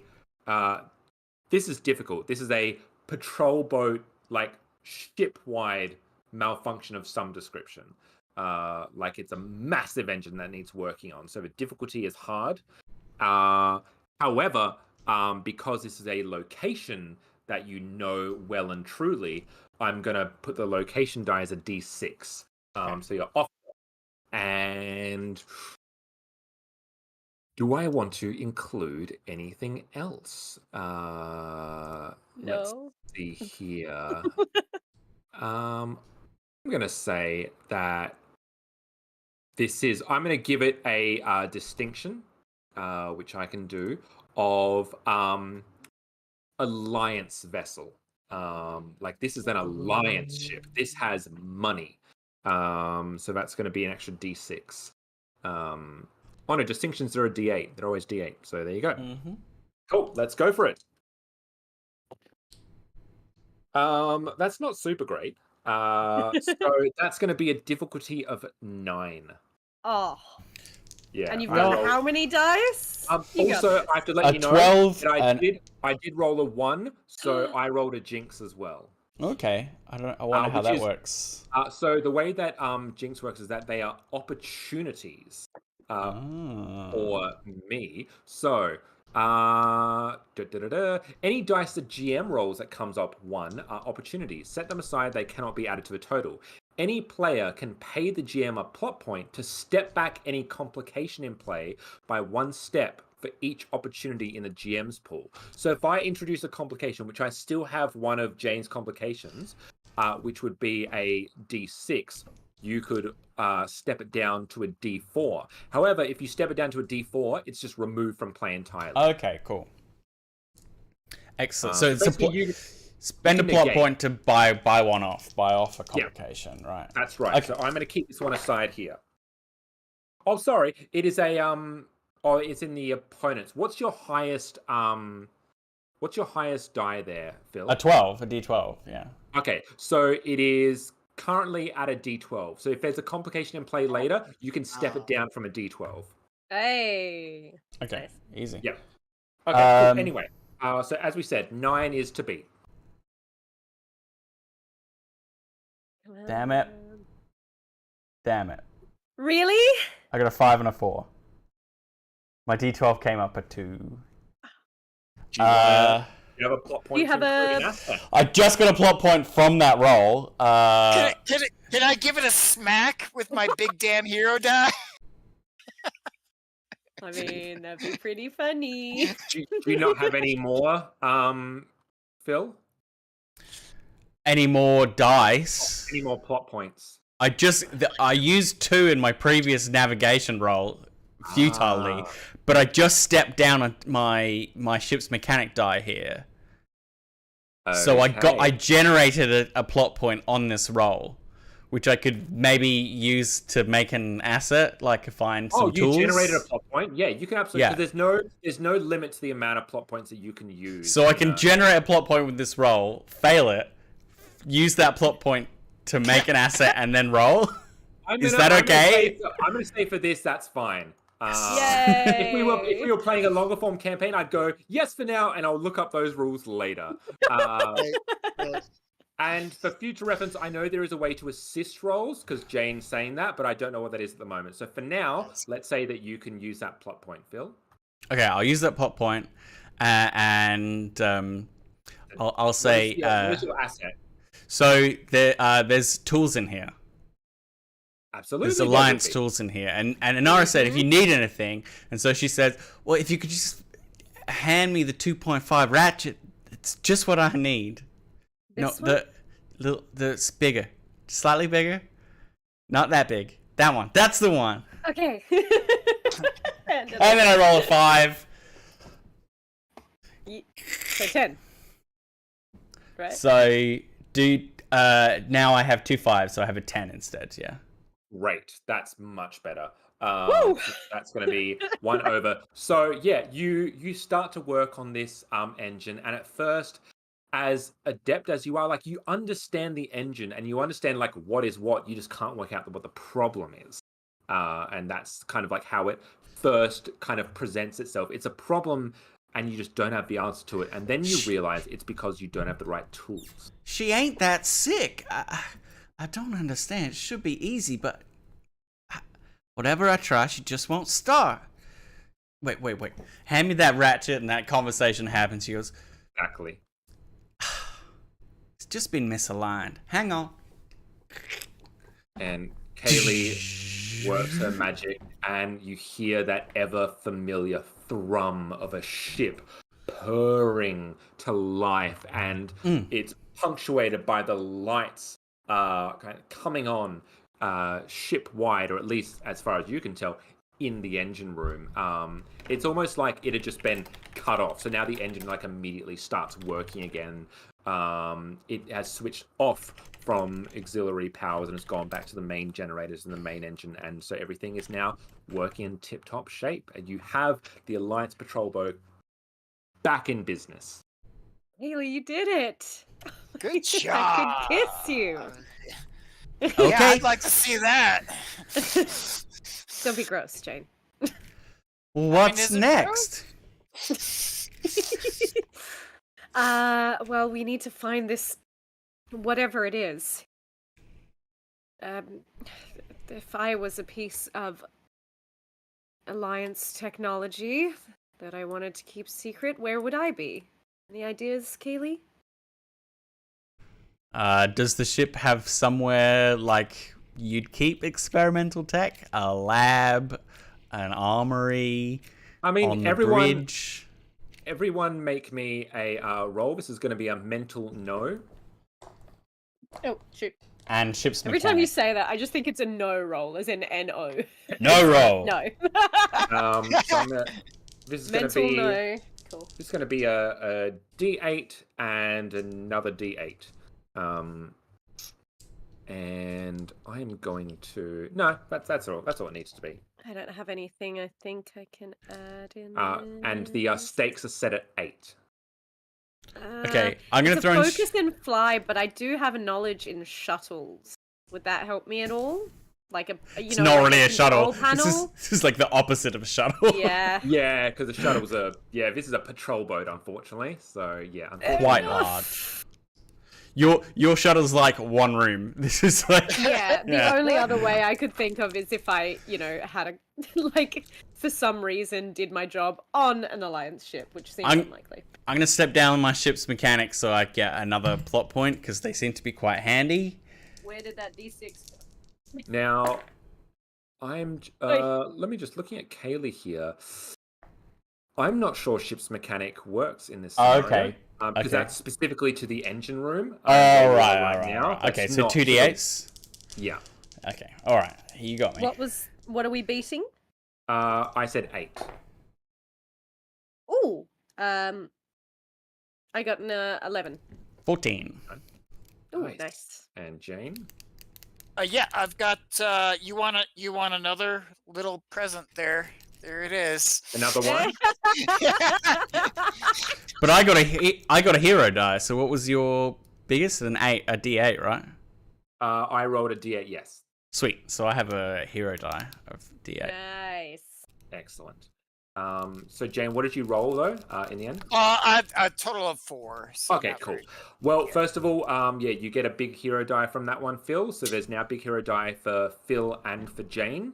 And yeah, look, Jane, both Inara and Kaylee, like kind of Jane's thinking about the money at the moment. Like it's like, oh yeah, now we've got the ship working and we get what we need and then we get paid again and God, it'll be good to have some money again, blah, blah, blah. Whereas Kaylee and Inara are thinking on the first step, which is where is the damn thing? Well, if it's anything like Serenity, a lot of the information will be found on the bridge, as Kaylee so rightly thought. You can access the main computer there. So if anything, it'll either be on there or it can tell you where it is. Well, with everything up and running, we could just check all the computers on the bridge. We could track it down pretty fast, I reckon. Okay, well, let's get moving. Remember, we might not be the only people on here. So, Jane, lead the way. Yep, I'll lead the way. I'm gonna give my backpack a couple knocks against the door frame as I head out of it, and he starts to wake up. He's like, donk. And I'm going to listen now to where we're supposed to go. Well, she'll just be the other end of the ship, so we just go that way. All right, just go straight. All right, I got that. I got that. And now the lights are on, so it should be a bit easier as well. Okay. All right. 2 things. Number 1, you do know exactly where you need to go. That is fine. Now, question, Jane, you're leading the way. Yeah, I think so. Cool. Yeah. For reasons that I'm not going to tell you, you're going to make me a physical move roll. Sure. Which is for you is going to be a D10 and a D8. So for me, this is going to be a D8 and a D10. So it's a D8 for the difficulty and a D10 for the size of the ship. Sure. Actually, no, because of that, it's going to be another D8 because the size of the ship is both a positive and a negative. All right, here we go. I'm going to use the complication. No. Oh, good. So that is what did we establish the complication was? The die was a D10. I think that's what we established. Yep. All right. Can't remember. We're gonna have to go with yes. Yeah. Is anyone using a big hero die to step down the complication to a D8, or are you leaving? Or the opportunity, you mean? Well, I don't have any plot points, so I can't do that. I could. You go. Sorry. No, it's all right. So if I use my plot points to step it down, I don't think I'm going to. All right. Because I can use my big hero die to be better too, right? Yes, you can. Yeah. So I think I'm gonna probably do it more that way. Cool, awesome. Okay, I'm going to give you the remember the big hero die you can do after the fact as well, so you can wait and see what your die is, and then you can. It costs a plot point to activate, right? Correct. Yes. Yeah. But it would cost a plot point to step down the danger. Yeah, now, either or uses a plot point. Yeah. So, good news and bad news. Bad news. Bad news for me. I rolled a 1 on one of the die. So that's going to be another opportunity, which is going to be a D10's worth for you to use because your highest is a D10 in your pool, Jane. So that's that's an opportunity you can use later. However, my 2 highest was a 9 and an 8 for a setting difficulty. I have set the stakes at 17. Ooh, all right. Hot That's dice. high. Come on, dice. All right, Do some nice. that is a 12. So I'm gonna add the big hero die, and hopefully that'll help out. Go for it. Whoa! Dropped it on the floor, so I'll roll a different one. Whoa. The 15. So No. Okay. Yeah, I don't. You tried. Yeah, give it a shot. You gave it a red hot go. I did. Yeah, so you used the big damn. What did the big damn hero die roll? A 3. Okay. Here's a fun thing as well. If a big damn hero die rolls a jinx, so a 1, the player can choose to take it back and not gain a complication or a plot point. Oh, that's kind of cool. That's nice. So, basically, I was rolling that to see if on your way to the bridge you run into anyone. Oh, good. So We were not quiet enough, were we? Donking this guy on the sides. Yeah, no. a bit of that, and also just a bit of chance of this was not the only bounty hunter mercenary advantageous individual on the ship.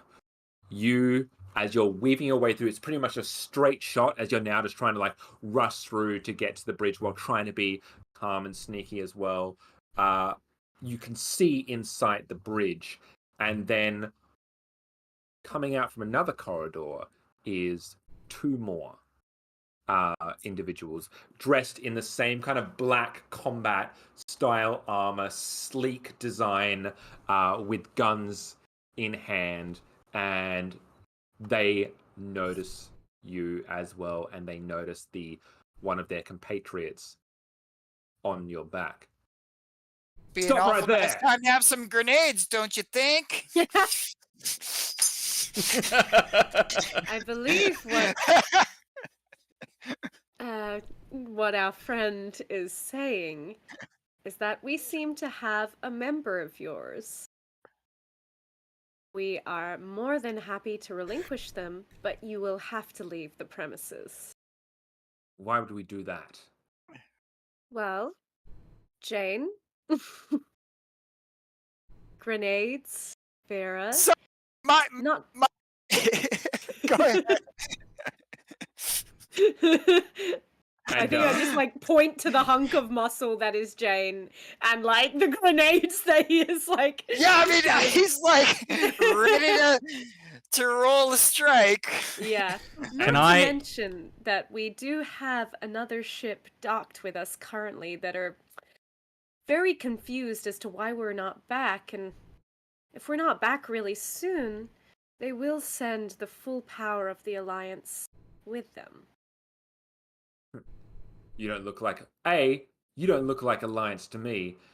B, you may have a big hunk of meat, but we have 2 hunks of our own, and they hold up their shotguns.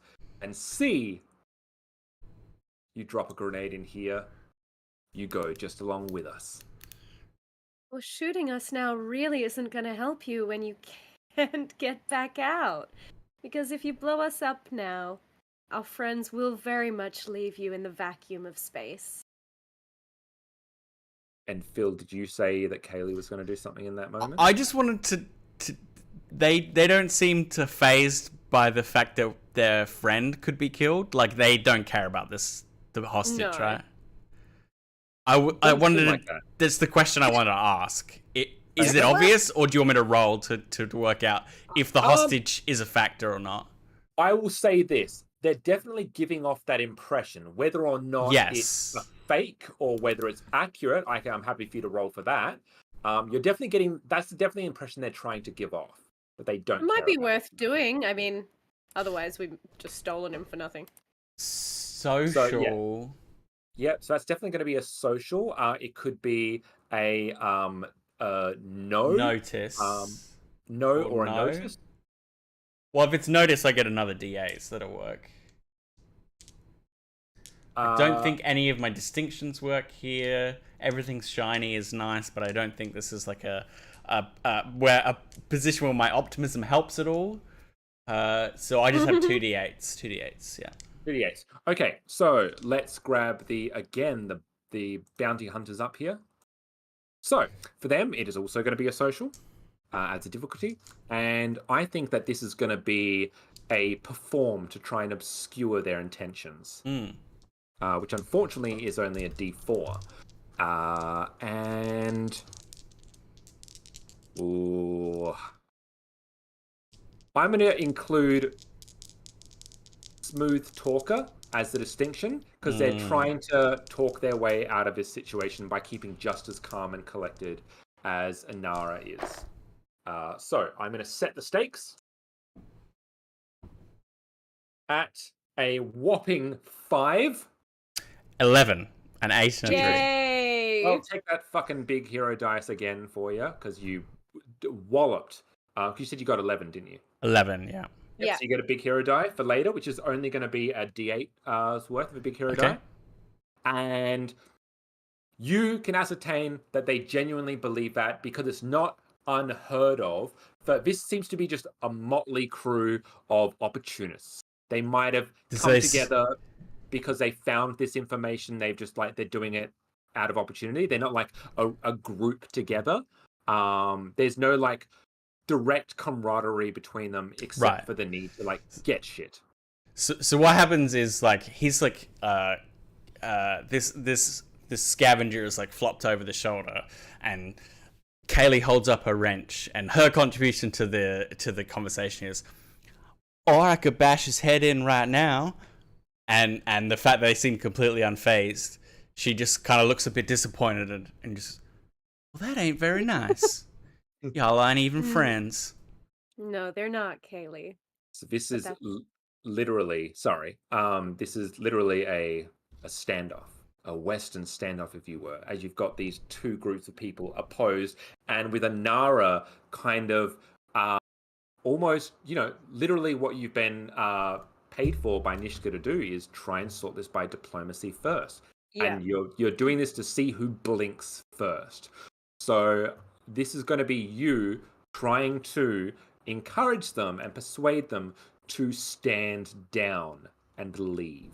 This is what you're encouraging them to do. So this is definitely going to be a social role. What skill do you want to utilize to complement this? I think it's influence. Yep, I would agree. I don't think it's seduction, though. No. Yep. So, but I am a goodwill ambassador is my distinction. Experienced in matters of diplomacy and decorum, you're the best candidate to send in to parley before bullets start flying. Yes. So I will. Can I be kind of untying my backpack so it's a little easier for me to... little more... You can probably just he's not really... I mean, he's not going to drop him, but like while everybody's talking, he's just kind of getting the straps looser and... Yeah. Jane knows that there's a lot of people gabbing and not enough shooting. But if there's going to be shooting, you're going to be the first one to go. So you're kind of prepping yourself for Inara to fail because you think she will. Well, not necessarily that, but yeah, that's such. It's cool that you made your roll, Phil. But I could have doubled my thing if you had failed. That's all good. Okay, so I'm going to set the stakes. So this is going to be a social, which is a D6. Where's my D6? And I think this is going to be a. Well, they're going to be trying to do the same thing. So they're trying to influence you. So this is literally a contested role. And I'm going to use the distinction. This is Smooth Talker as well. So yeah, they're trying to do the exact same thing to you. They're just less adept at it because they don't have the social training that you do. Yeah. So all right, let's set stakes. Cool. The stakes are set at 8. Right. That's Okay. not too bad. Well, I still need to like declare I'm using my big hero die, right? No, I can roll No, it, and then if you could it's roll not it like after the good, I fact, could roll it yeah. after. Great. I'm also just like to clarify, like I think her logic or her rhetoric is that I'm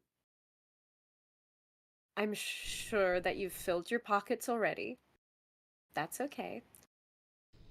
You can take what you've got on you, and you can leave. It's a pretty good deal. Okay. And let's see what I get. 8 to Oh, beat.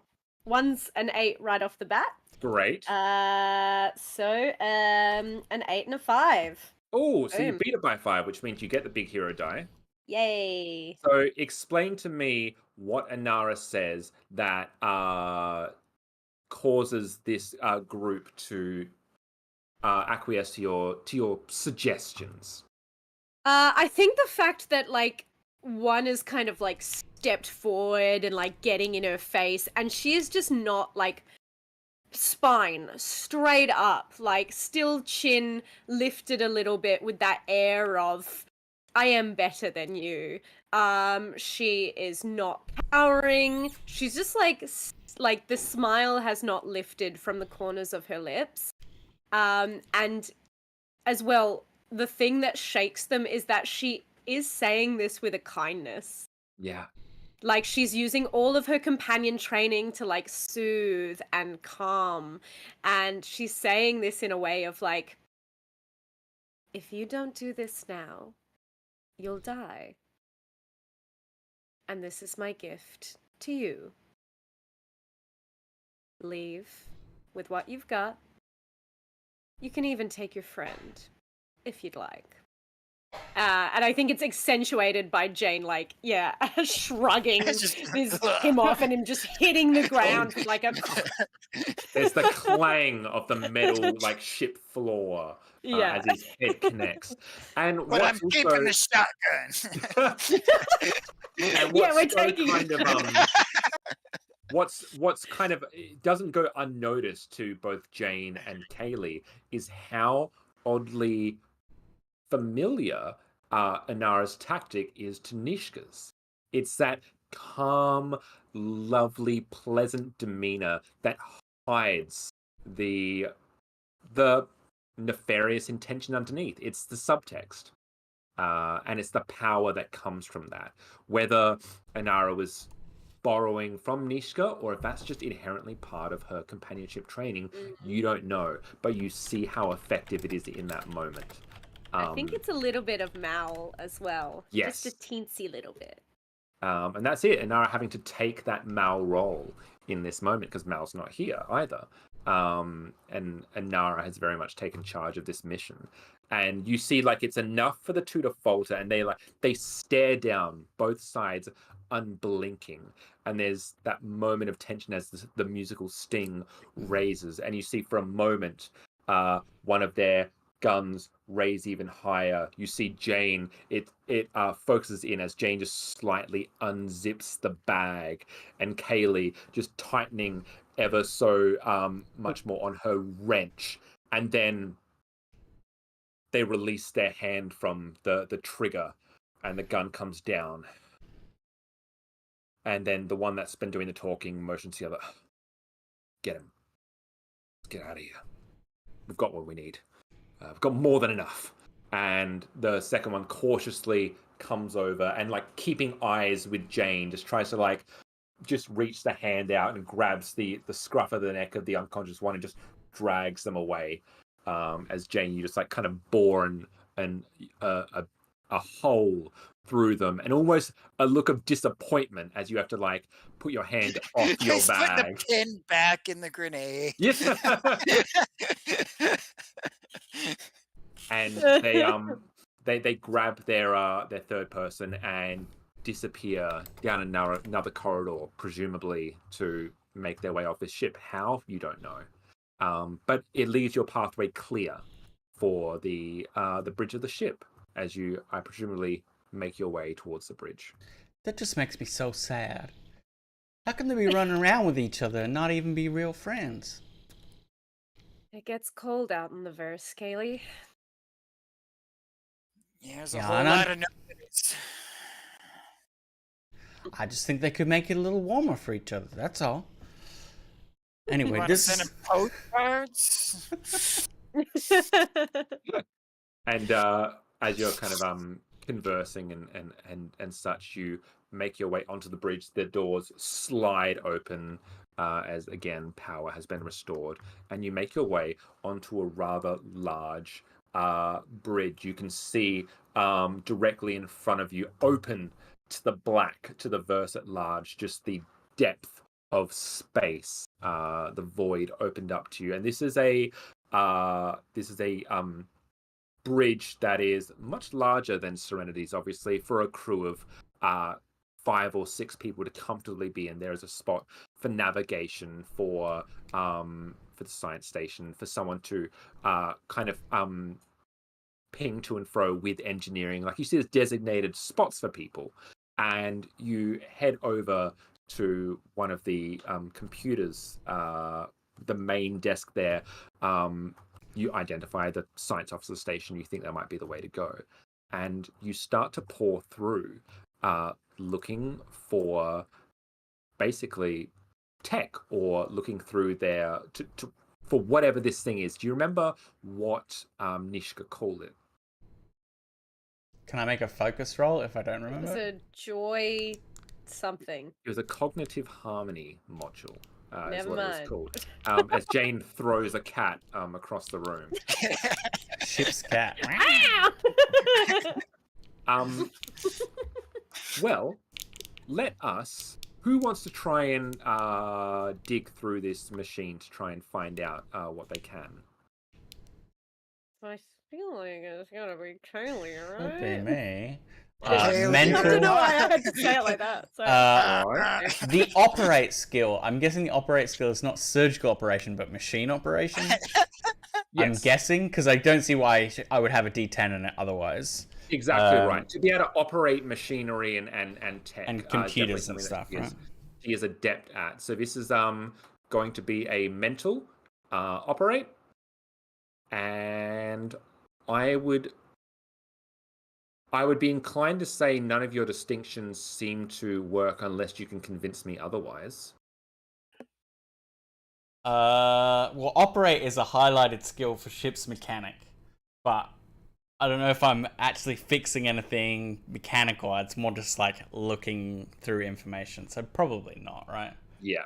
All right. This is going to be a difficulty. It's a D6. It's not that hard, and also the location is you're on a ship. So I'm going to say that even though this is, I'm going to say it's a D8. It's not difficult, but it's not easy either, because you're still outside of the bridge and outside the engineer's room, and this is an Alliance vessel after all. So. Fuck me. So that's what's the highest die you're using? A D10. A D10. So Yeah. there's another opportunity on the table, which is a D10's worth, because I rolled a jinx.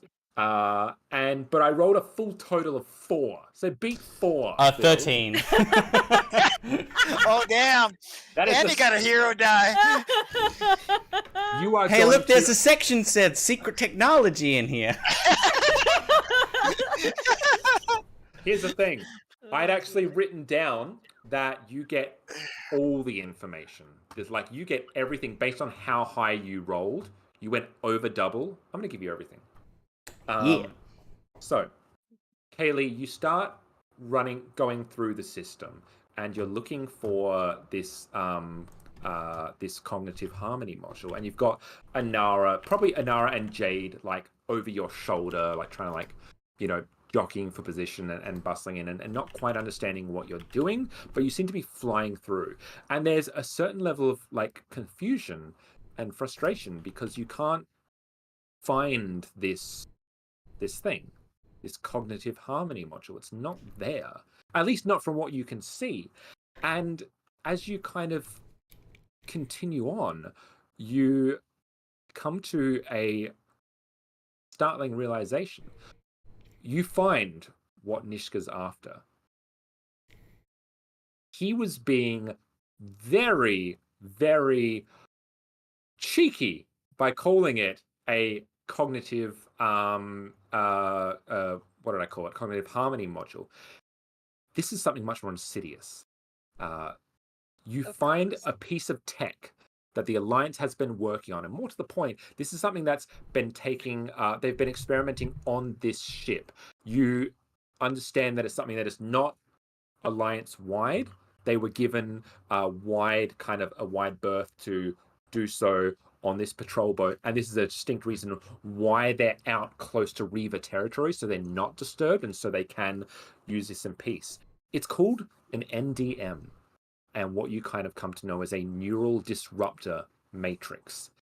Essentially, it enables them to alter memories, perform mind control, manipulate emotions without having to actually dig into a person, such as what they did with River. With your friend River, this was months of experimentation, of probing and digging into a brain, seeing what makes it tick, and disrupting the person from the inside. This bypasses all of that and is simply almost like a signal, basically, that can control someone and manipulate them and alter them without having to go through the busyness and the money and the resources that comes from a project like River.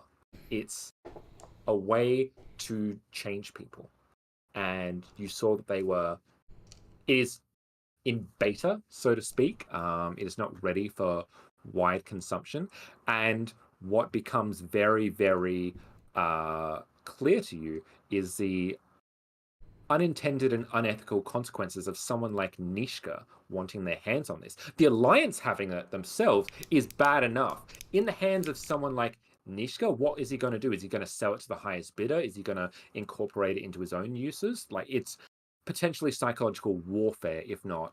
The applications are endless, essentially.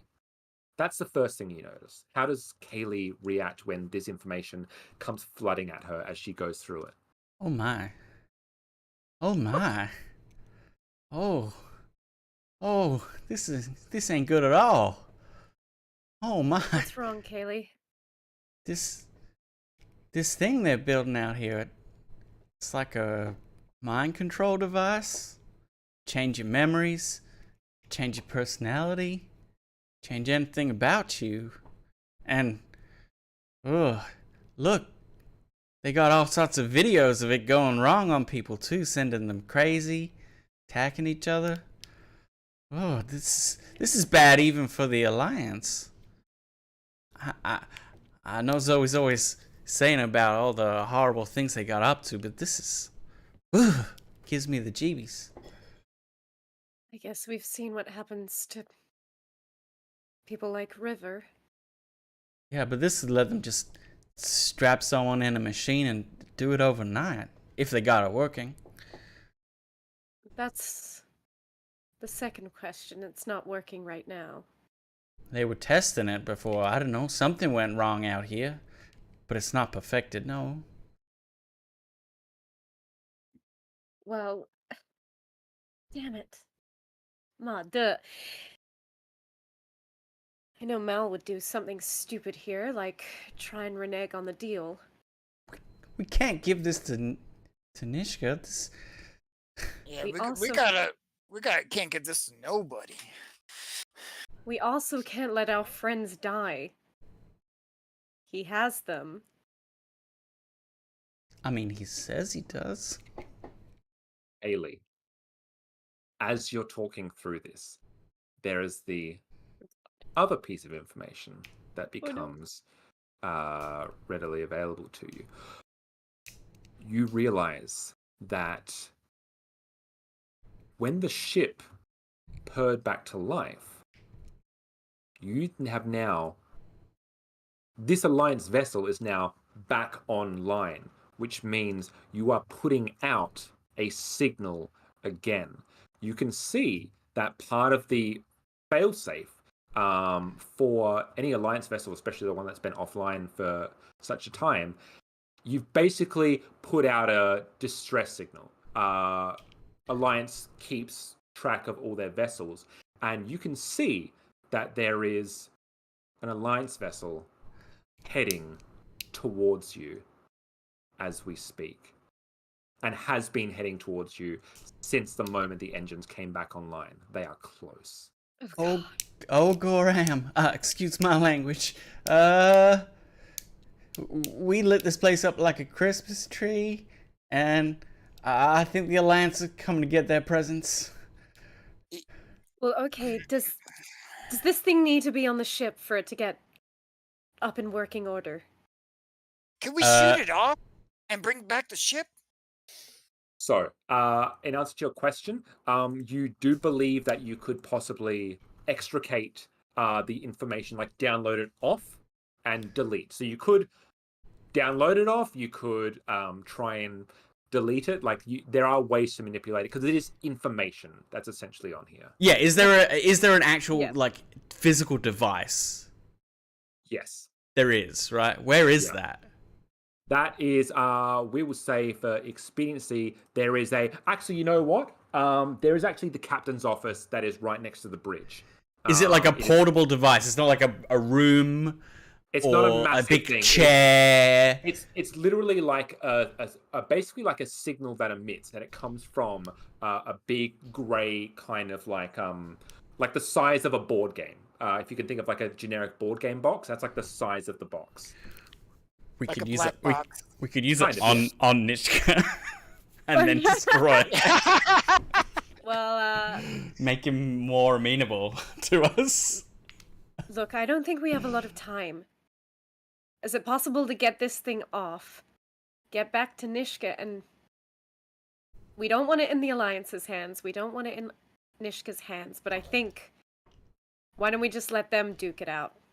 Yeah, well, we're about to get scooped up right now, so we best grab it and skedaddle. Okay. So I got your backs. Are you? So you're going to take the physical box. Are you doing anything with the actual data and information that's? Yeah, I'm gonna take it and delete the original. Yeah. Right. So grabbing the physical actual device is fairly simple. Are you going to be downloading the material, or are you just going to try and delete it straight up? Will I be able to operate the device without the material? Probably will not. It help me? Will it help me operate the device? Yes, there's definitely probably without it you wouldn't be able to use it. So it's whether you want whether you want to use it. Well, I don't feel great about it, but it could save our friends. Yeah. So those are your kind of parameters. Without the information, you might be able to figure it out, but most likely not. I'm gonna take the risk of downloading it and deleting the original. All right, great. I'm gonna say it doesn't make sense for me to make you roll for that. You take the time. You get Jane to carefully liberate the machine from the captain's office. You literally barrel down the captain. Like getting in there is not much of a muchness. You break in the door. You find this grey box, and you now maybe you place it back into your in your backpack. As Jane takes and Kaylee takes the time to download the information onto, I'm going to say you have a little hard drive that you keep on your. As Inara is kind of keeping lookout, you can see the Alliance ship is coming close. It's going to be close. Is there anything else you want to do? Or are you going to head back to the dock? That's it. That's it. I got everything. Deuces. Yeah, I think we're aiming just to peace out. You race through, and make me. No, you race through. You head through. What I am going to ask you to do is, as you head to the dock, and you're just almost there, I'm going to have you all make one roll for me, and this is going to be a mental roll, and it is going to be a notice. Mental notice, and sorry, I'm going to make this a D8 and a D10. No, D8 and a D8. Is there anything in particular we're trying to notice, or is it on the success of that roll? Just It's going to wondering if be I on can the use- success of the roll, but what are you Okay. asking to use? I have psychology as a focus, so that's more if I'm trying to notice a No. person thing or So no. psychology won't work. However, Kaylee, Malfunctions. you can incorporate a D8. Oh, for On- ship's on- mechanic. No. Oh. Okay. Just a D8 you can incorporate into that. Secret. Now, the you are looking to beat a 10. 12. Nice. How'd the others go? 5. Oh, yeah, actually. 12. Great. Both of you get it. I enabled you to use an asset there, Phil. Jane, you're too busy racing through, scanning for any threats, and you're looking just to get people quick and out. The Goram Alliance is coming, and you need to be out of there lickety-split because you ain't going into the brig again. Once on the Alliance vessel was enough. And Inara and Kaylee, as you head into the spot where the Alliance ship meets the Nishka's shuttle, you get into that space, and something looks different.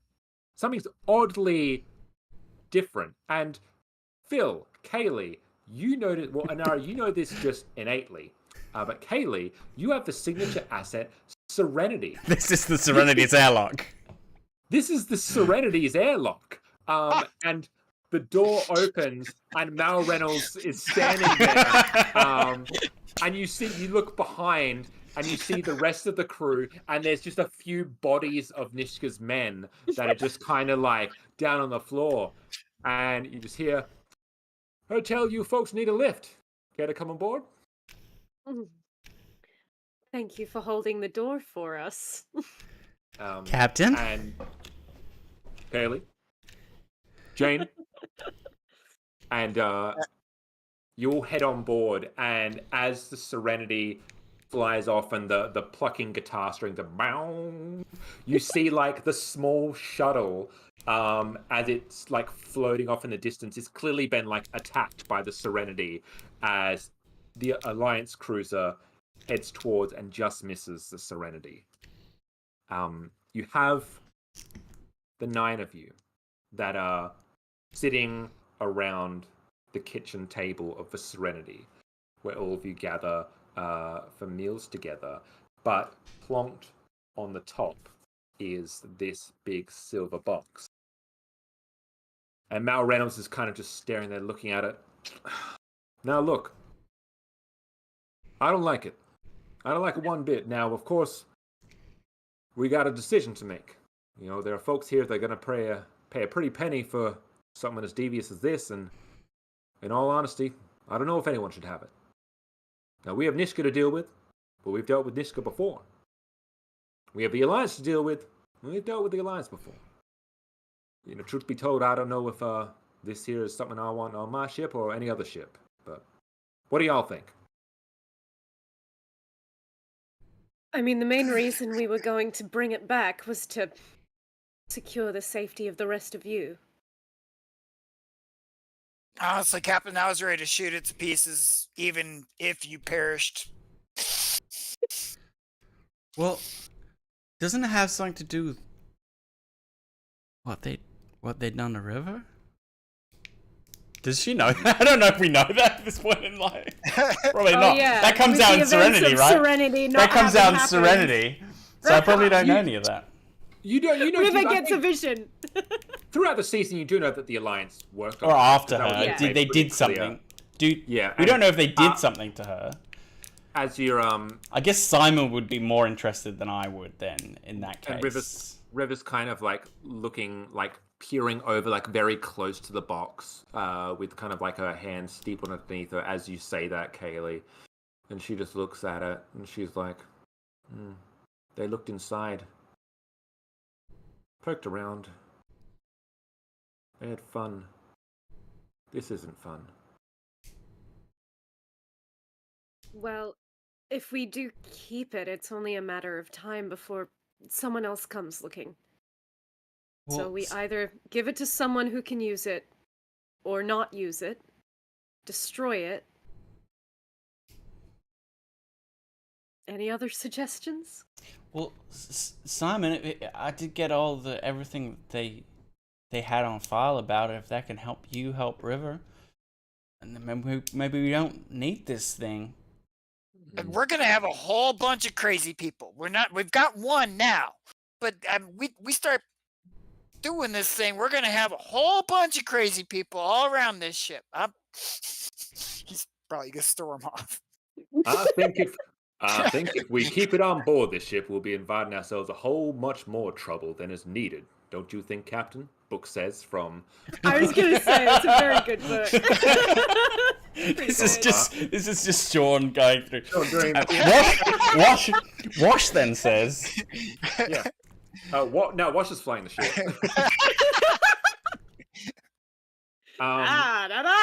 Okay, well, give me your Zoe then.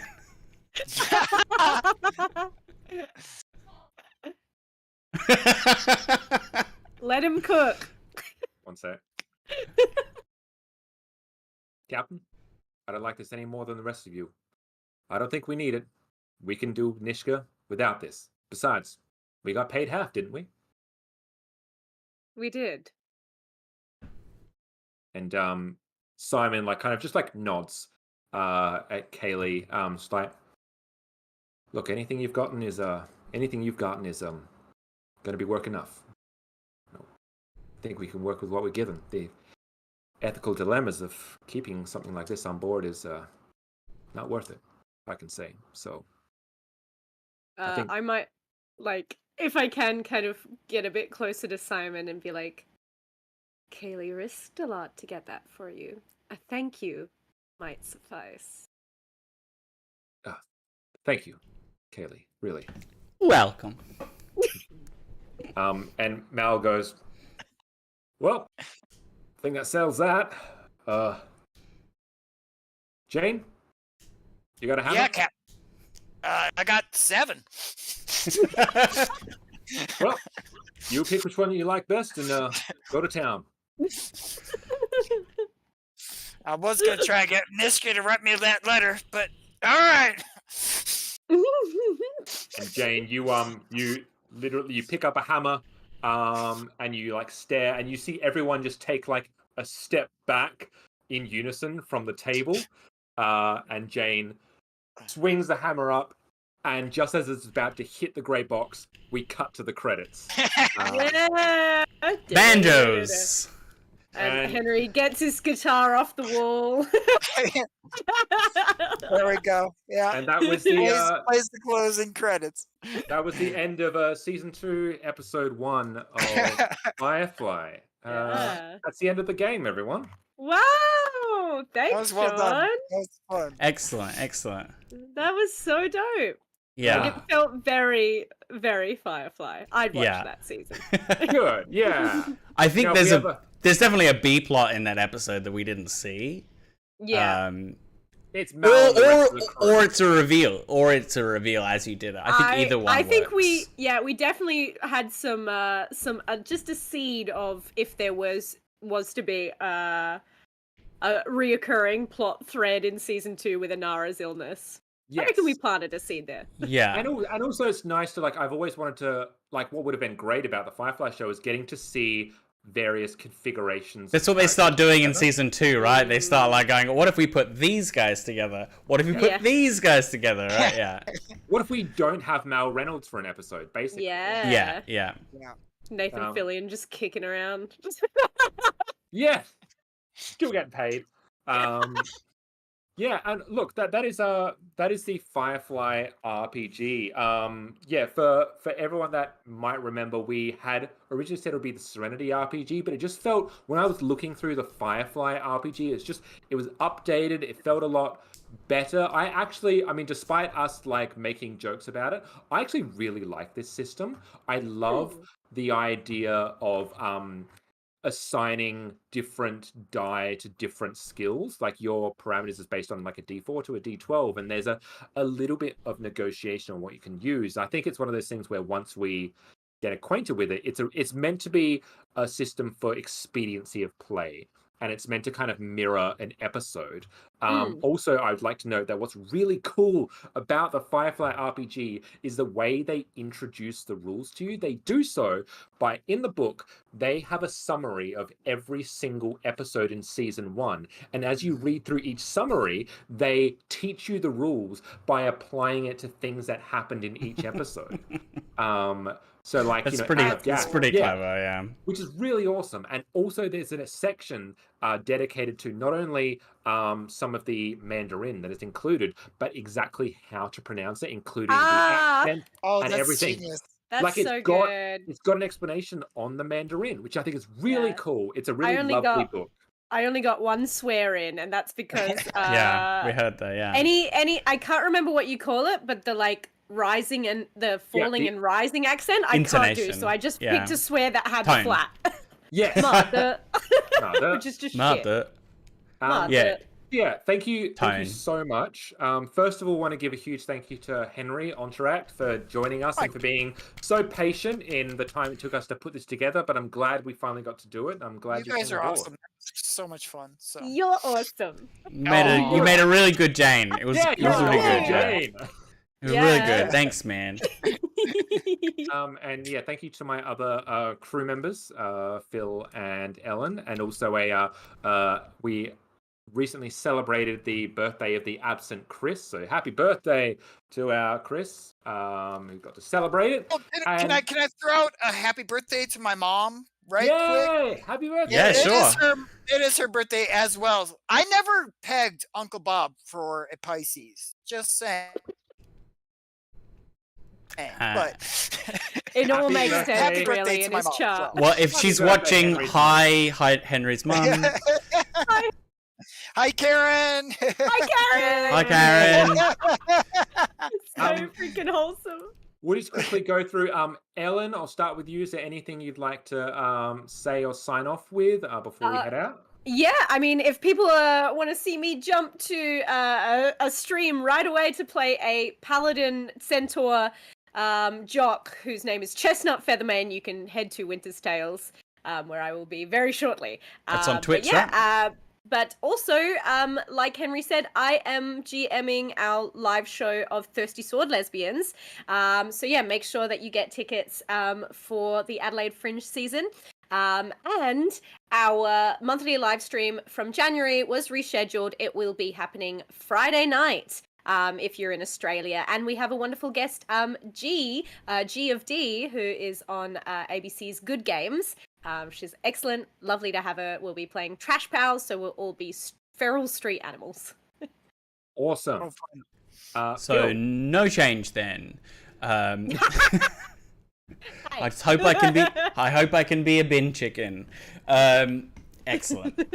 Yes, sorry about the futzy streams. It is a little harder when we're doing guests and stuff, but we love to have our guests on here. So just please bear with us. And you can catch all of our streams later on YouTube. They're all up there, saved in perpetuity.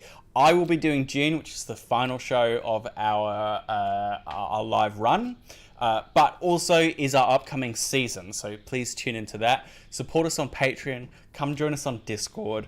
Our Discord also has a place where you can look at our affiliates. We have a great place called Chronicle Dice, a lovely Australian producer of dice and brushes, really, really cool. We have, what's the VTT called? Oh my God, Arken Forge? Arken Forge, which is an affiliate we have with a VTT. Very cool. And other links and stuff there is another great way to support us. Yes, indeedy. And for myself, I'm Sean. I was a GM, and in Roll2Cast Live, which we'll be doing, mine is March 2nd. We'll be returning to the world of Starfinder, utilizing the same characters that was in the campaign of Among the Dust. This will be a prequel. And as a little teaser, this is the first time that the 4 characters meet. So this is what leads into the season that was. That's going to be a whole bunch of fun. And of course, Chris will be doing Avatar Legends. Henry, thank you so much again. Thank you guys. And yeah, we loved having you. And I want to say thank you to everyone else. And that's going to be us. So from all of us, enjoy the rest of your weekend. And we'll see you next weekend for Trash Pals. Yeah. Bye, everyone. Bye. Bye.